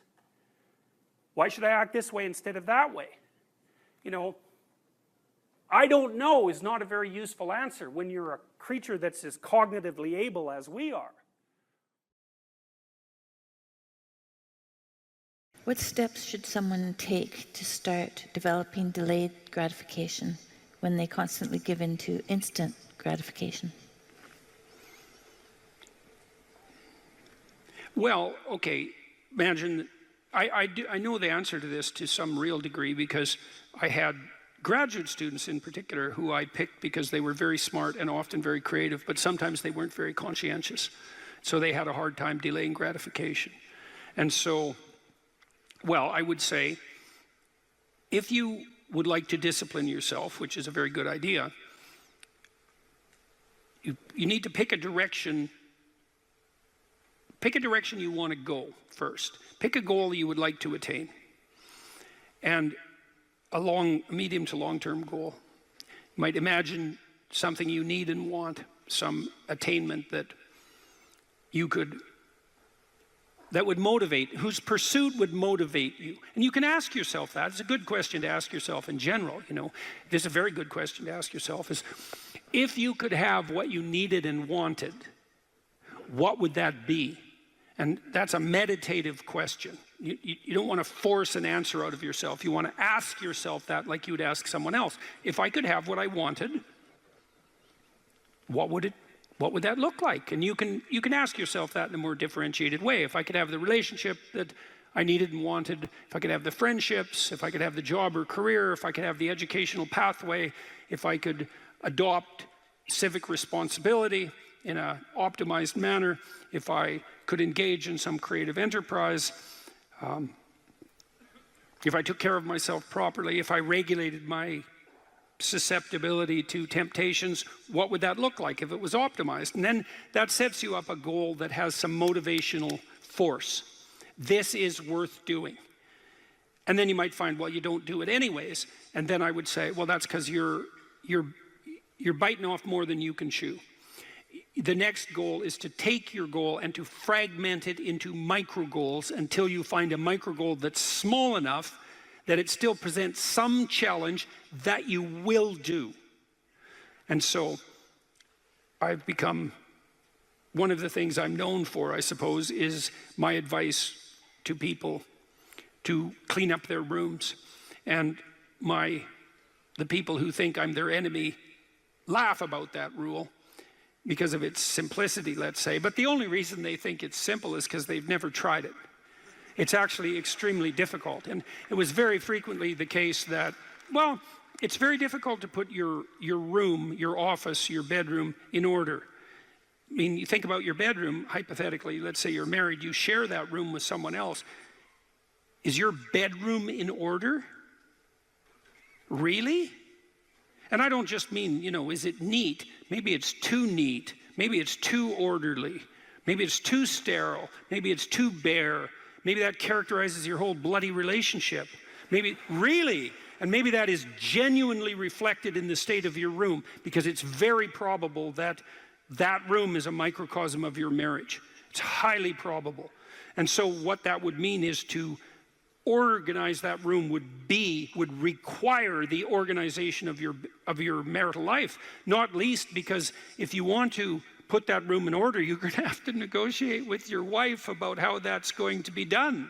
And while you're making that negotiation, even in relationship to the micro details, you're going to encounter almost everything that's wrong with your relationship. And so, you might ask yourself when you walk into your bedroom, I hate this bedroom. It's like, you should really think that through. And then you need to think through what you would need to do so that you love that room, or even more complexly, so that you both loved it. Because that's a tough thing to attain, boy. Because you're going to have differences in taste, you're going to have differences in orderliness. There's all sorts of things that you're going to have to negotiate in order to make that room you both inhabit jointly desirable. Anyways, you set yourself a goal, ask yourself what goal you want to set, and then break the goal down into steps that are small enough so that even someone as pathetic as you could manage them. And that requires a tremendous humility. I know it was frequently the case, for example, with my clients, that I would do an analysis of their situation in life, and let's say, just for the sake of argument, that someone was 30, living at home, in the bedroom they grew up in high school, in a complete bloody state of disorder, both moral and practical. And one of the relatively simple steps that we might agree upon with regards to moving forward is the person might think, well, I'm 30, I'm really immature, I haven't taken any responsibility for my life, my mother still makes my bed and cleans up after me. It's like, well, why don't you just start with that? Because you're not going to just fix your life. Why don't you just try to clean up your room like you're a mature 14-year-old instead of a dreadfully dismal 30-year-old. And so, first of all, it's really hard for someone, even if they're desperate, to admit that that's necessary, right? Because it's so bloody humiliating. You mean, really, I'm so damn useless that my basic goal is going to be to clean up my bedroom? It's like, well, looks like it. And actually, it's worse than that, because then you ask the person, you negotiate with the person, they say, well, I'll try to clean up my room. Then they come back the next week and they say, I had one client, this was so funny, he's going to vacuum his rug. That was his goal for the week. He just had a child out of wedlock, and he was afraid that he was going to be a very bad father, which was a very realistic fear. And so he wanted to put himself together, you know, and so that's why he came to see me. And he lived in this squalor, and one thing we decided to do was that he could vacuum the rug, which he hadn't done for like 12 years because his mother would do it. And so it was so funny, it's so unbelievably comical. He went and got the vacuum, a stand-up vacuum, an upright vacuum, and he brought it into his room, but he didn't bring it all the way in. He put it in the doorway, leaning like this across the doorway. And then instead of vacuuming his room, he stepped over that bloody vacuum cleaner for a whole week and then came and told me that he couldn't do it. It's like, it's not surprising to me at all, because you think, well, that's such a trivial thing. It's like, if it was such a trivial thing, he'd have a clean room. It's not trivial at all. That chaos in his immediate environment was deeply emblematic of the chaos of his life. They were the same thing. And so for him to even begin the process of bringing order to chaos, which is a divine process, by the way, and the highest moral requirement, he had to be willing to face the catastrophe, the chaotic catastrophe of his life.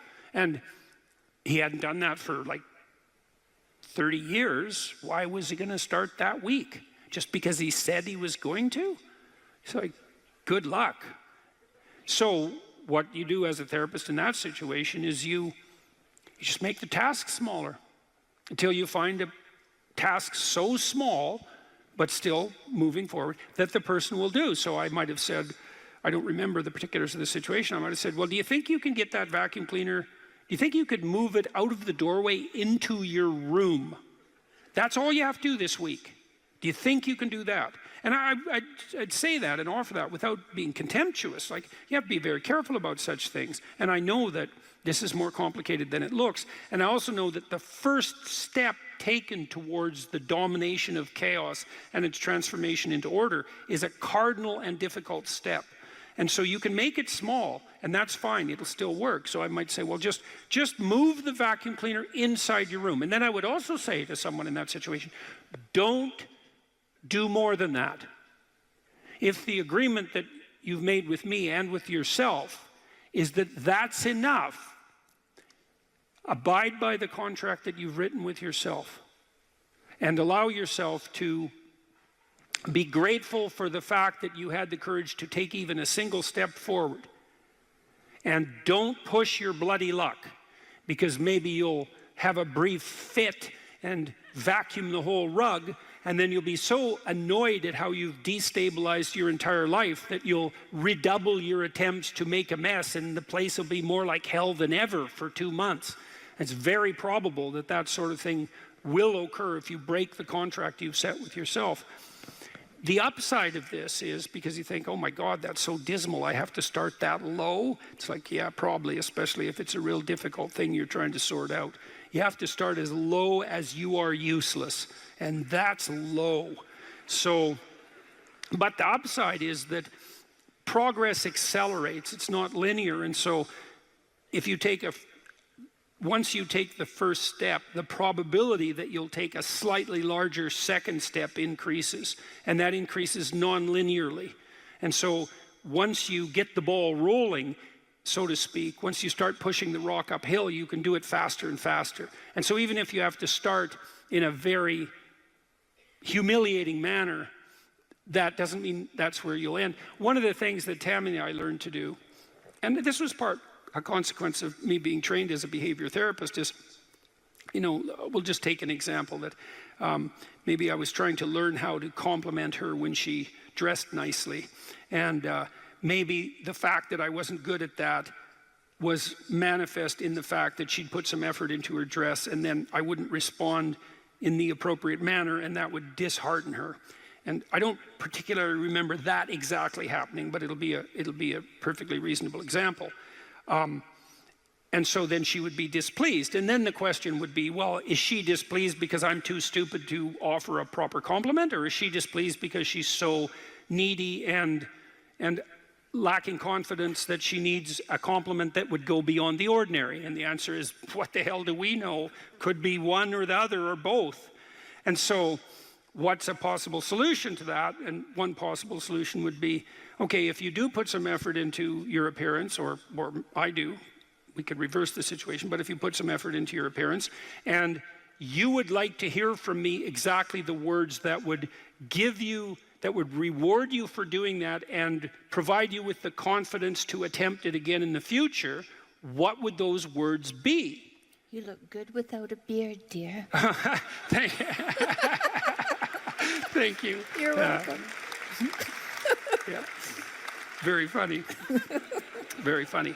And so, and then you can say, well, if you tell me those words, I will repeat them back to you. And then the person who needs the words might object, well, that's false, it's superficial, it's artificial, it's not spontaneous. And if you really loved me, I wouldn't have to tell you what to say. It's like, well, all of that's wrong. It's like, just because I love you doesn't mean I'm not stupid. And so, in fact, I love you might even be evidence that I am, in fact, stupid. So like, help me out here. I don't know what you want, and maybe you could just tell me, and then I'll tell you what you want, and I'll do it stupidly and badly. But I'll be slightly better at it the next time, and maybe if you let me practice 50 times stupidly and badly, I'll get reasonably good at it, and then that's something that we'll be both good at for the rest of our lives. And that's something worth knowing. You know, if you imagine you're upset with your partner because they haven't delivered something to you, whatever it is that you want, and then there's two questions that arises, right? Are you just like immature and greedy and self-centered, or are they useless and incapable of delivering? And neither of you know, and you have to sort that out. And then you also, as the injured party, let's say, might regard it as a moral necessity on your part to indicate to your partner exactly what you want, is to tell them. Like, it looks to me like if you did this or said this, then that would satisfy me. And then you might say, well, is that reasonable? Do you feel that it would be reasonable for you to offer that? Would you be willing to offer that? Am I pushing you too far? Those are all things that have to be sorted out. And then you can practice that, and you can practice that with the resolution of every dispute that emerges. If you're willing to take to yourself the responsibility of communicating to your partner your conditions for satisfaction. It means you have to admit them to yourself too, which is also very difficult.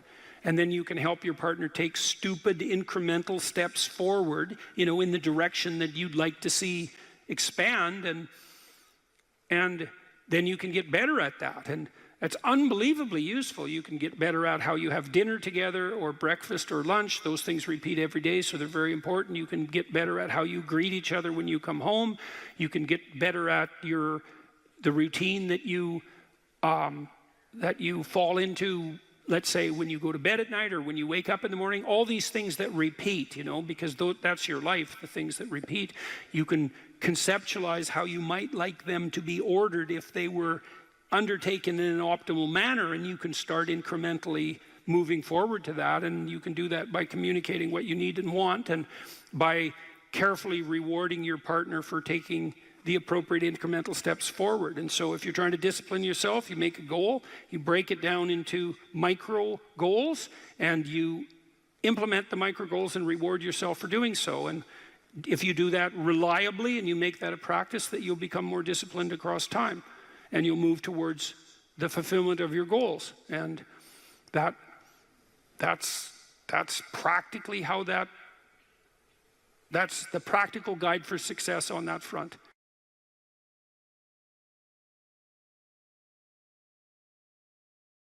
So imagine you have a goal in mind. You want to get to work in the morning. I used to ask my students a question like this, is like, what? Maybe they're going to write an essay. Why are you writing the essay? Why are you in class? Well, I'm in class because I I need this class because it's part of my major.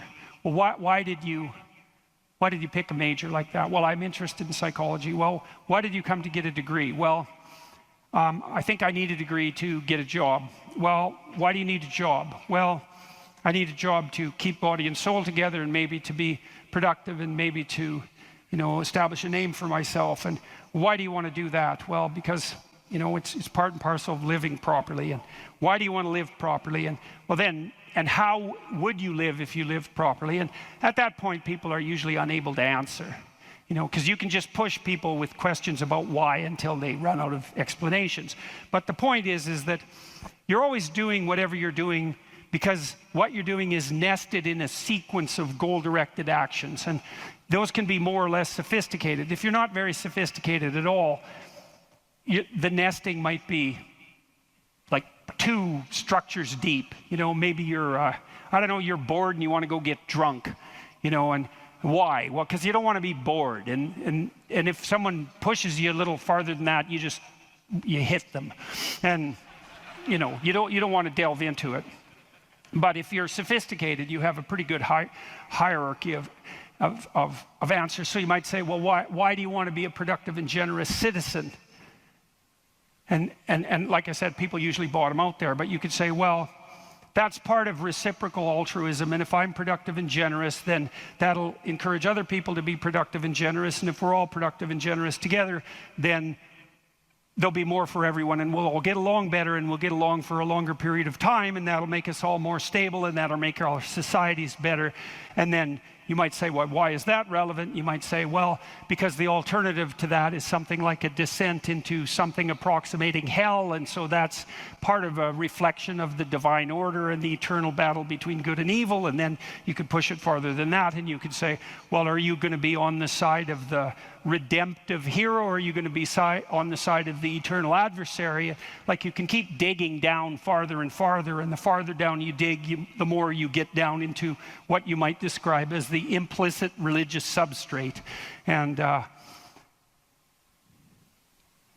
it's very much useful to know that and to make as much of that conscious as possible. So now imagine that you've come to this talk tonight because you've decided to aim up. And maybe you haven't formulated that precisely explicitly, but something is driving you in this direction. And then you come to the talk and you find out that I'm talking about something that isn't what you expected, and it doesn't seem to be moving you along on your pathway forward to that end. And what's going to happen is you're going to be disappointed. And you might be anxious too. You're going to be disappointed because disappointment signals that you're experiencing something that's not relevant to the goal that you are attempting to pursue, and that might in fact be interfering with it. That's what negative emotion does. And maybe if you're disappointed in what I say, that also makes you anxious because you assumed that you would come here and I would say something relevant, because you assumed that you knew who I was, and then it turned out that I didn't, and then you don't know who I am, and then you don't know what you're doing here, and then you get anxious. And the reason you get anxious is because that's what anxiety is for. It tells you when the pathway to your goal has been disrupted, so multiple pathways have now emerged. So imagine you're driving your car to work and it quits. And what happens is you get anxious. And the reason you get anxious is because, well, you were beetling along quite nicely in your world, and everything was reduced to like a unidimensional simplicity. You weren't in a car as an object, you were in a thing that took you to where you wanted to go, and it was just doing what it was supposed to be doing, tracking you along the pathway to your goal. And then it fails and you're off on the side of the road, and you get anxious because how the hell are you going to get to work? And what if you don't get to work? And is your boss not going to be very happy with you? And maybe this is the 3rd mistake you've made this week. And what if you get fired? And weren't you an idiot for buying this car? Maybe you shouldn't have a car at all. Maybe you should have walked to work. And maybe you should take a bicycle, because after all, that would save the planet. And and maybe now you have to take your car to a mechanic, but the last time you went to the mechanic, you got ripped off because you're too stupid about vehicles to manage one, and you're kind of stupid about technology in general. And aren't you stupid? And maybe you're too stupid, and isn't your wife going to? That's anxiety, right? And that's the emergence of a multiplicity of pathways right? And so what anxiety signifies is the degeneration of an attentional hierarchy into multiplicity. And the reason you get anxious and it feels bad is because now your body can't compute how much energy you have to put out in order to get to your goal. And so you can't organize the world. You're apt to use more resources than you'll replenish. And if you continue to do that, then you'll die. And so anxiety is a signal that complexity has reemerged, chaos. That's the eternal dragon of chaos. Chaos has reemerged because your narrative has collapsed. And so that's negative emotion. That's what negative emotion signifies, is that it's the collapse of an organizing narrative. And so that's very interesting to know. So you feel positive. If I walk on the stage and I know I'm supposed to go to the front of the stage, say, and the reason I want to do that is because I know I have to talk to you, and that's and I want to talk to you because I think it's valuable to talk to you, etc. That's nested in a hierarchy of value. And if I see a clear pathway to the front of the stage, then that actually produces positive emotion. And that positive emotion impels me forward, because positive emotion does impel you forward. That's what it's for. That's how positive emotion is linked to action. So if you're enthusiastic because you can see a pathway forward to a valued goal, and that enthusiasm manifests itself. This is true even neurochemically. It manifests itself as positive motivation to move forward. And not only that, if you're moving forward and it's working, your brain tracks the fact that it's working, and then that's linked to dopamine release, by the way, which is what cocaine releases. It's linked to dopamine release. And the other thing your brain is doing, even when you're just walking to where you want to go, if you're successfully walking there, your brain tracks what you're doing. There's circuits that are activated while you're doing it. And if what you're doing results in the result you desired, then the dopamine floods those little neurons that are active, and it makes them grow and flourish. And so as you practice something that's working, the circuit that is activated as you're practicing is bathed in dopamine, and that makes it stronger. And that feels good. It's growth. It's part of positive emotion. And so the positive emotion moves you forward, but also encourages you to develop a habit of that practice. And so one of the things I would bloody well say is, don't make a habit of pursuing things that aren't good for you, because you build that into you. That's what happens if you become addicted to something, you know. You build a little monster inside you that's grown. It's there. It's after one goal, despite everything else. Not a good outcome. So now positive emotion also signals the fact that it's also an energy conservation observation. So as I move forward towards my goal, with each step I take, it's going to take less energy to get to the goal.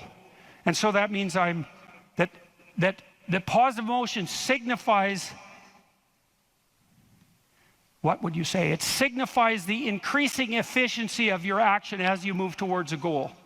So negative emotion signifies the fact that things have got too complex for you to manage, and positive emotion signifies that you're approaching your goal and and that there's less demand on energy output with every step forward. And so that's emotion. And that's pretty much worth knowing. And then what happens when you're watching a movie is you infer the goal of the protagonist, or the villain for that matter. You infer the goal of the character that's being portrayed on the screen.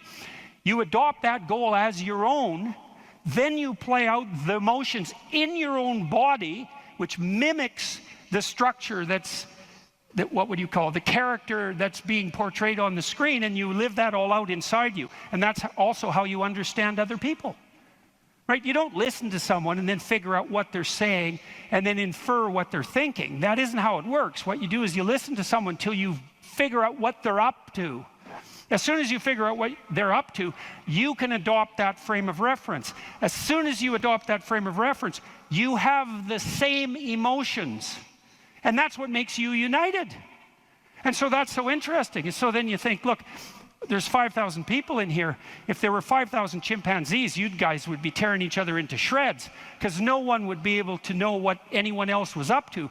But because all of you are here paying attention to the same thing in the same way, you have virtually identical emotional states, and that means instantly your behavior is rendered predictable to one another. And there's no difference between that and peace. They're the same thing. And so what that means is that one of the predicates of a civil, productive, and peaceful society is that everyone inhabits the same narrative. And you might say, well, we don't need the same narrative. It's like, yes, we do, because if we inhabit a different narrative, then we're running emotionally in different directions, and we will not understand each other, and we will run into conflict, and that conflict can become deadly at the drop of a hat. And so it's a precondition for a civil society that everyone is united in the same narrative. And then that begs the question, right? What is the narrative insofar as we're unified? And another question, which is, what should the narrative be?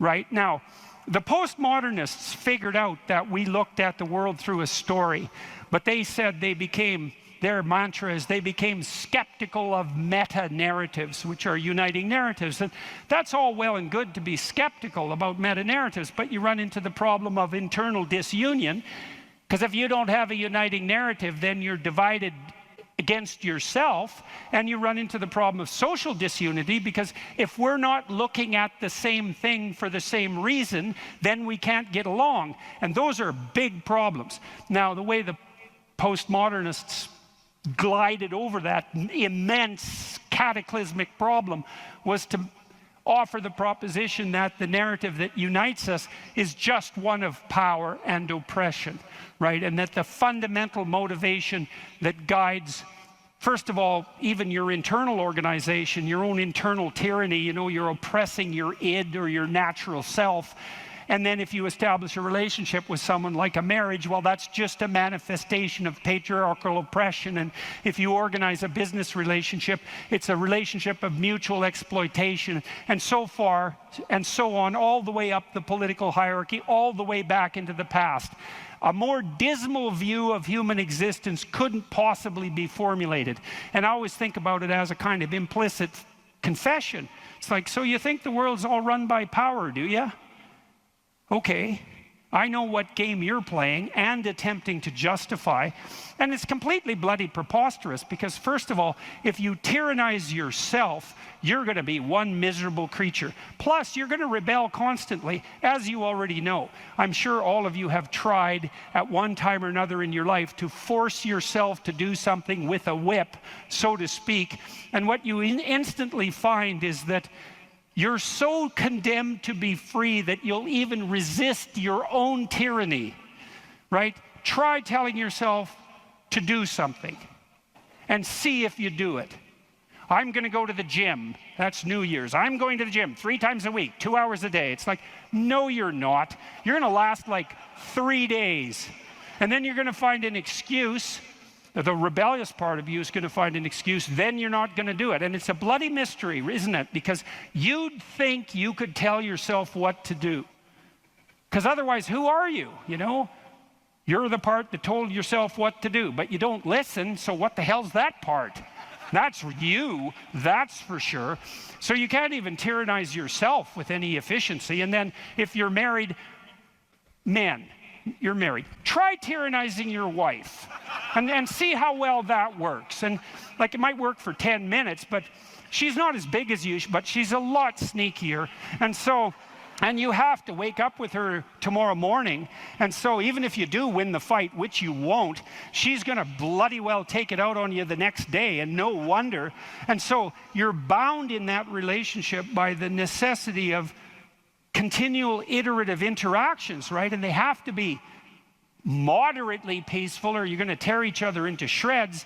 And if it's constant conflict, you're both going to just exhaust yourself and die. So how the hell is that going to work? So it has to be at least mutually reinforcing. And maybe if you really got it together well, you could interact with each other in a way that improved your interactions across time. And maybe you're wise enough so that if you were on that track, the way you would experience that in the moment would be as exactly the kind of relationship you'd want to have with someone. And that would be something like the spirit of play and romantic love. And that would be the manifestation of an instinct that orients you across time properly in a relationship in the moment.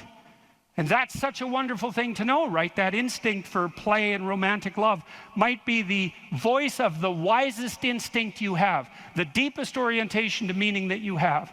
You know, because there's nothing more delightful in a marriage or in a family, if you have children, than to be able to engage in something like voluntary play. And you know, if you could have the world set up the way you would want it to, if you had any sense, wouldn't it be something if mostly what you did was something akin to play? And that's equivalent. Christ in the Gospel says, know that unless you become like a little child, you'll never enter the kingdom of heaven. And what does that mean? It means to rediscover that intense immersion in life and that capacity for play that characterized us all as children that we can't maintain because we have to mature, but that we could rediscover as adults if we were sufficiently wise and careful. And so, and then, you know, if you have friends, it's like, well, you tyrannize your friends? Well, then you don't have friends. You're just a bully with henchmen. And as soon as you stumble, they're going to stab you in the back because you surrounded yourself with craven psychopaths. They're just going to wait for the moment to take you out. That's not a friendship, obviously. And if you're running a business, and those of you who've run businesses who have a clue know this is true, it's like, what happens if you rip off your customers? Well, you can get away with it once or twice, but word gets around in no time flat, and then you're just done and bitter and resentful because your idiot machinations didn't work. But if you engage in fair trade and you're reliable and you deliver what you promised and you're half decently good to your employees and the people that you work for, then they're going to be pleased with you, and they're going to come back and they're going to talk to their friends about how well you did, and you're going to flourish. And none of that's arbitrary. You know, that's all guided by the manifestation of a certain form of attentional priority, right? You go to your customer's house, maybe you're a plumber, and the first thing you do is you listen to their damn problem. And so at least you have enough sense to engage in dialogos, right? You actually want to hear what the problem is, and then you actually want to solve it. And if you do that with some diligence, they're going to be pleased with you because they don't want sewage all over the rug. And so your interests are aligned, and if you offer what you promise, then you're going to evoke positive emotion in them and quell their anxiety, and that's exactly the service that you're offering. And so that means you're acting out the proper story. You're productive and generous and honest, and there's nothing arbitrary about that as a ethos that unites you internally and that also makes it possible for you to exist in a peaceful and productive society.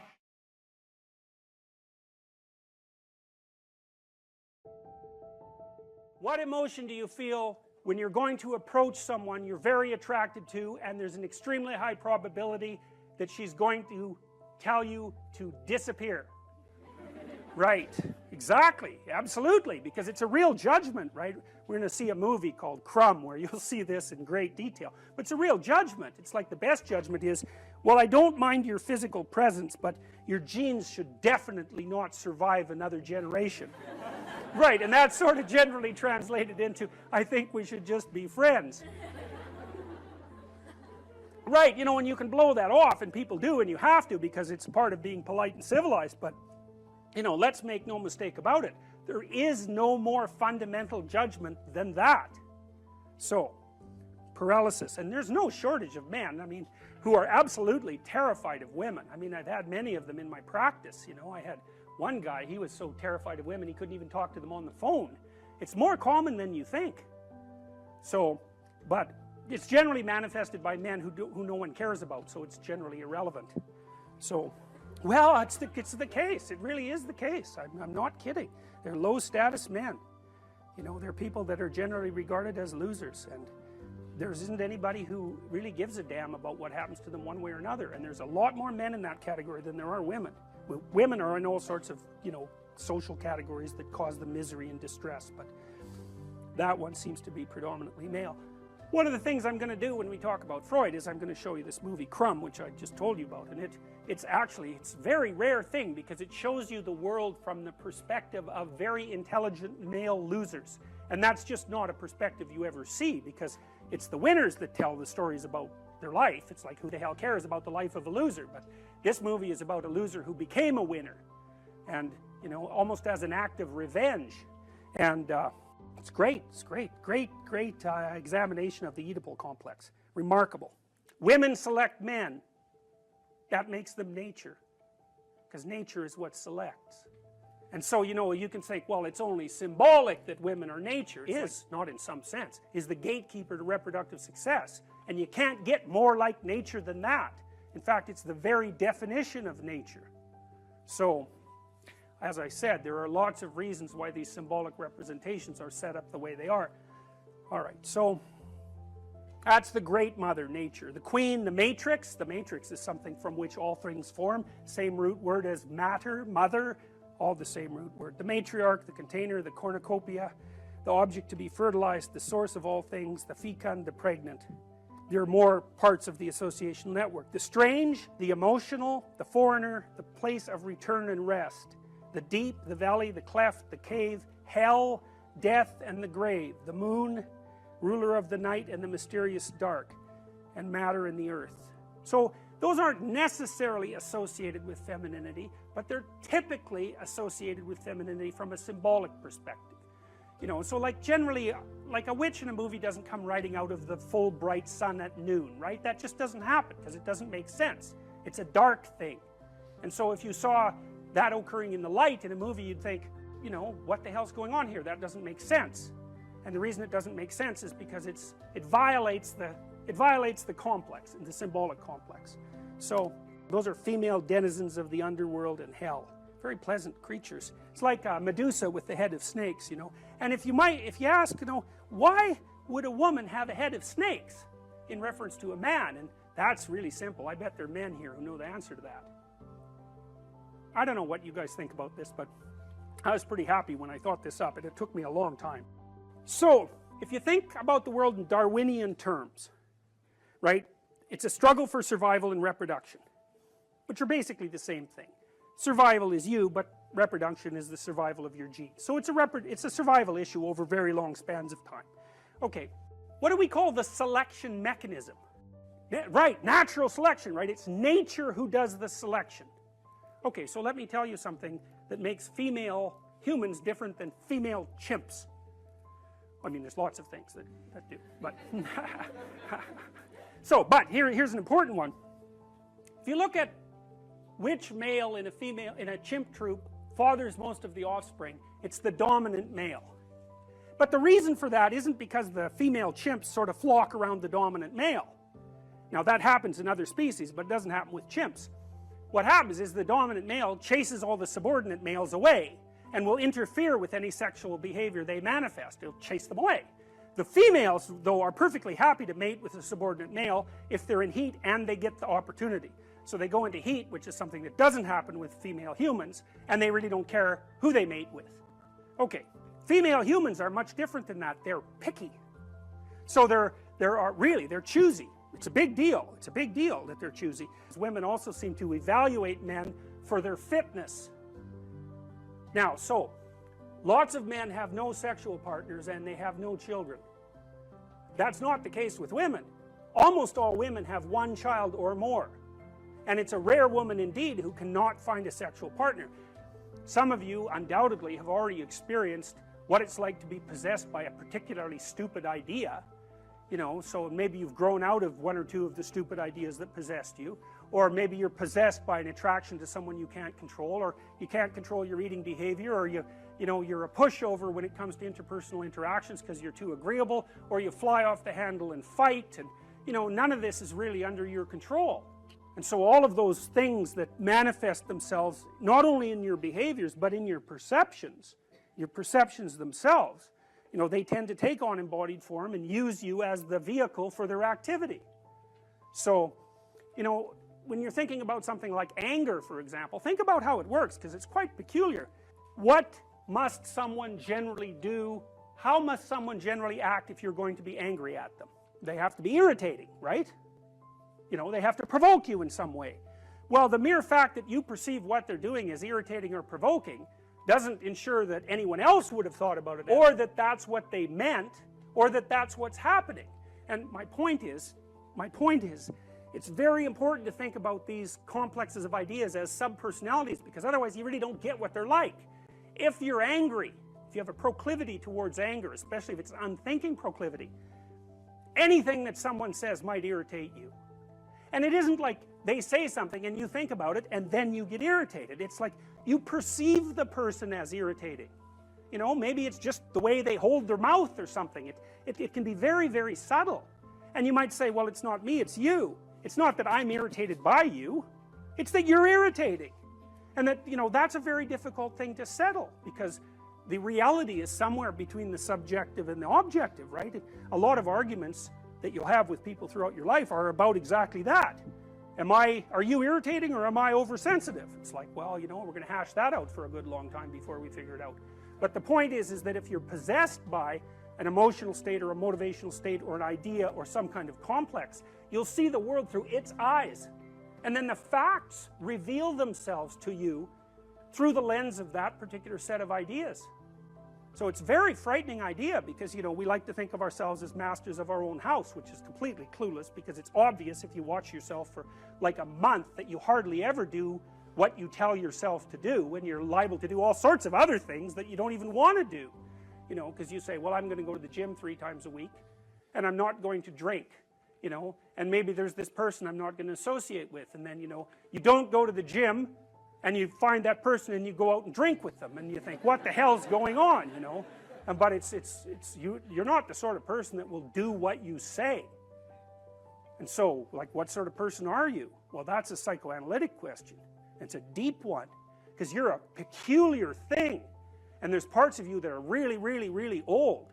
And you know, the sort of naive you, the naive young you that you think of yourself as is like a little piece of flotsam in an ocean of complexity. And the ocean of complexity is you.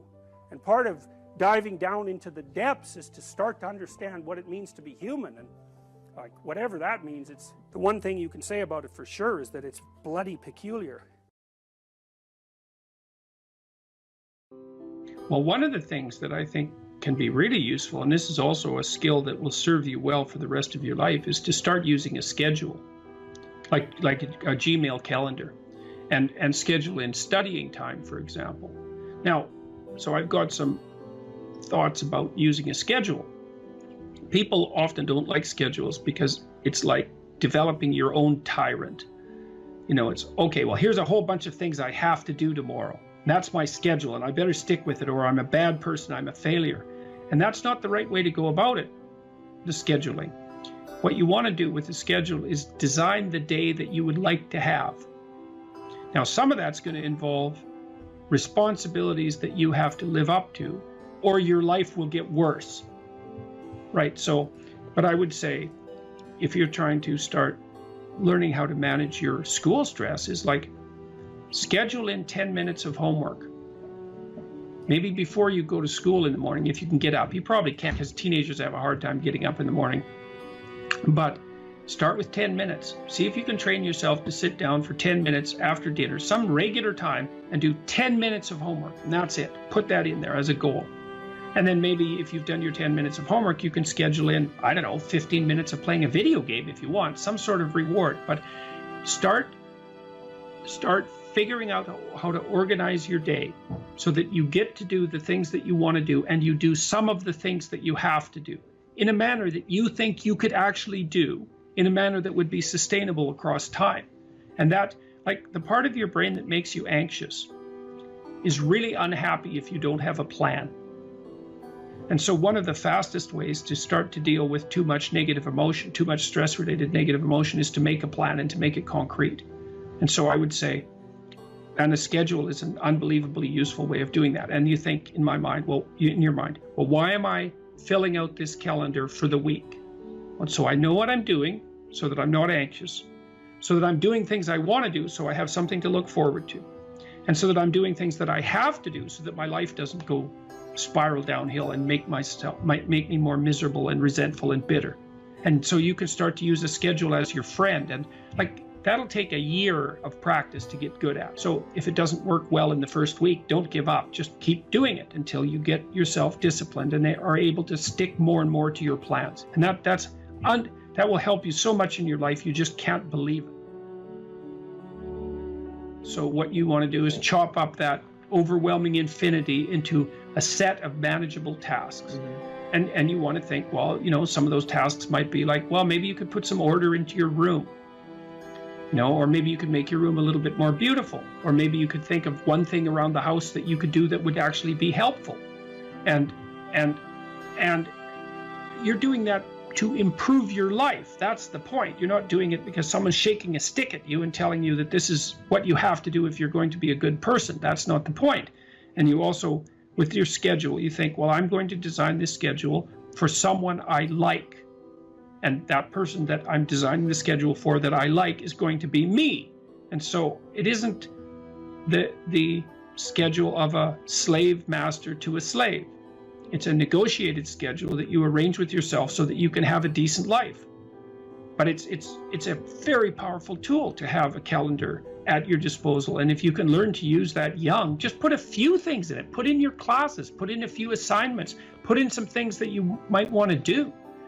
Just start stupidly and badly, and you'll get good at it and assume you'll get good at it over about a year, and that'll change your life. Like if you learn to listen to people, if you decide that you're not going to say things that you know to be untrue, and if you learn how to schedule your time, your life will change for the better so much that you won't believe it, and that will keep happening more and more and more and more as you get older. So it's a great thing to start practicing if you could start practicing that when you're a teenager, and you get that under control by the time you're 18, you'll be absolutely deadly. You'll be so far ahead of other people who don't do any of that you won't believe it, and you'll just continue to accrue benefits as a consequence. Well, the thing is that, or one of the things is that, you know, you are going to be putting up with other people's problems and troubles for the rest of your life. And what you want to do is live your life in a manner that makes all of that tolerable.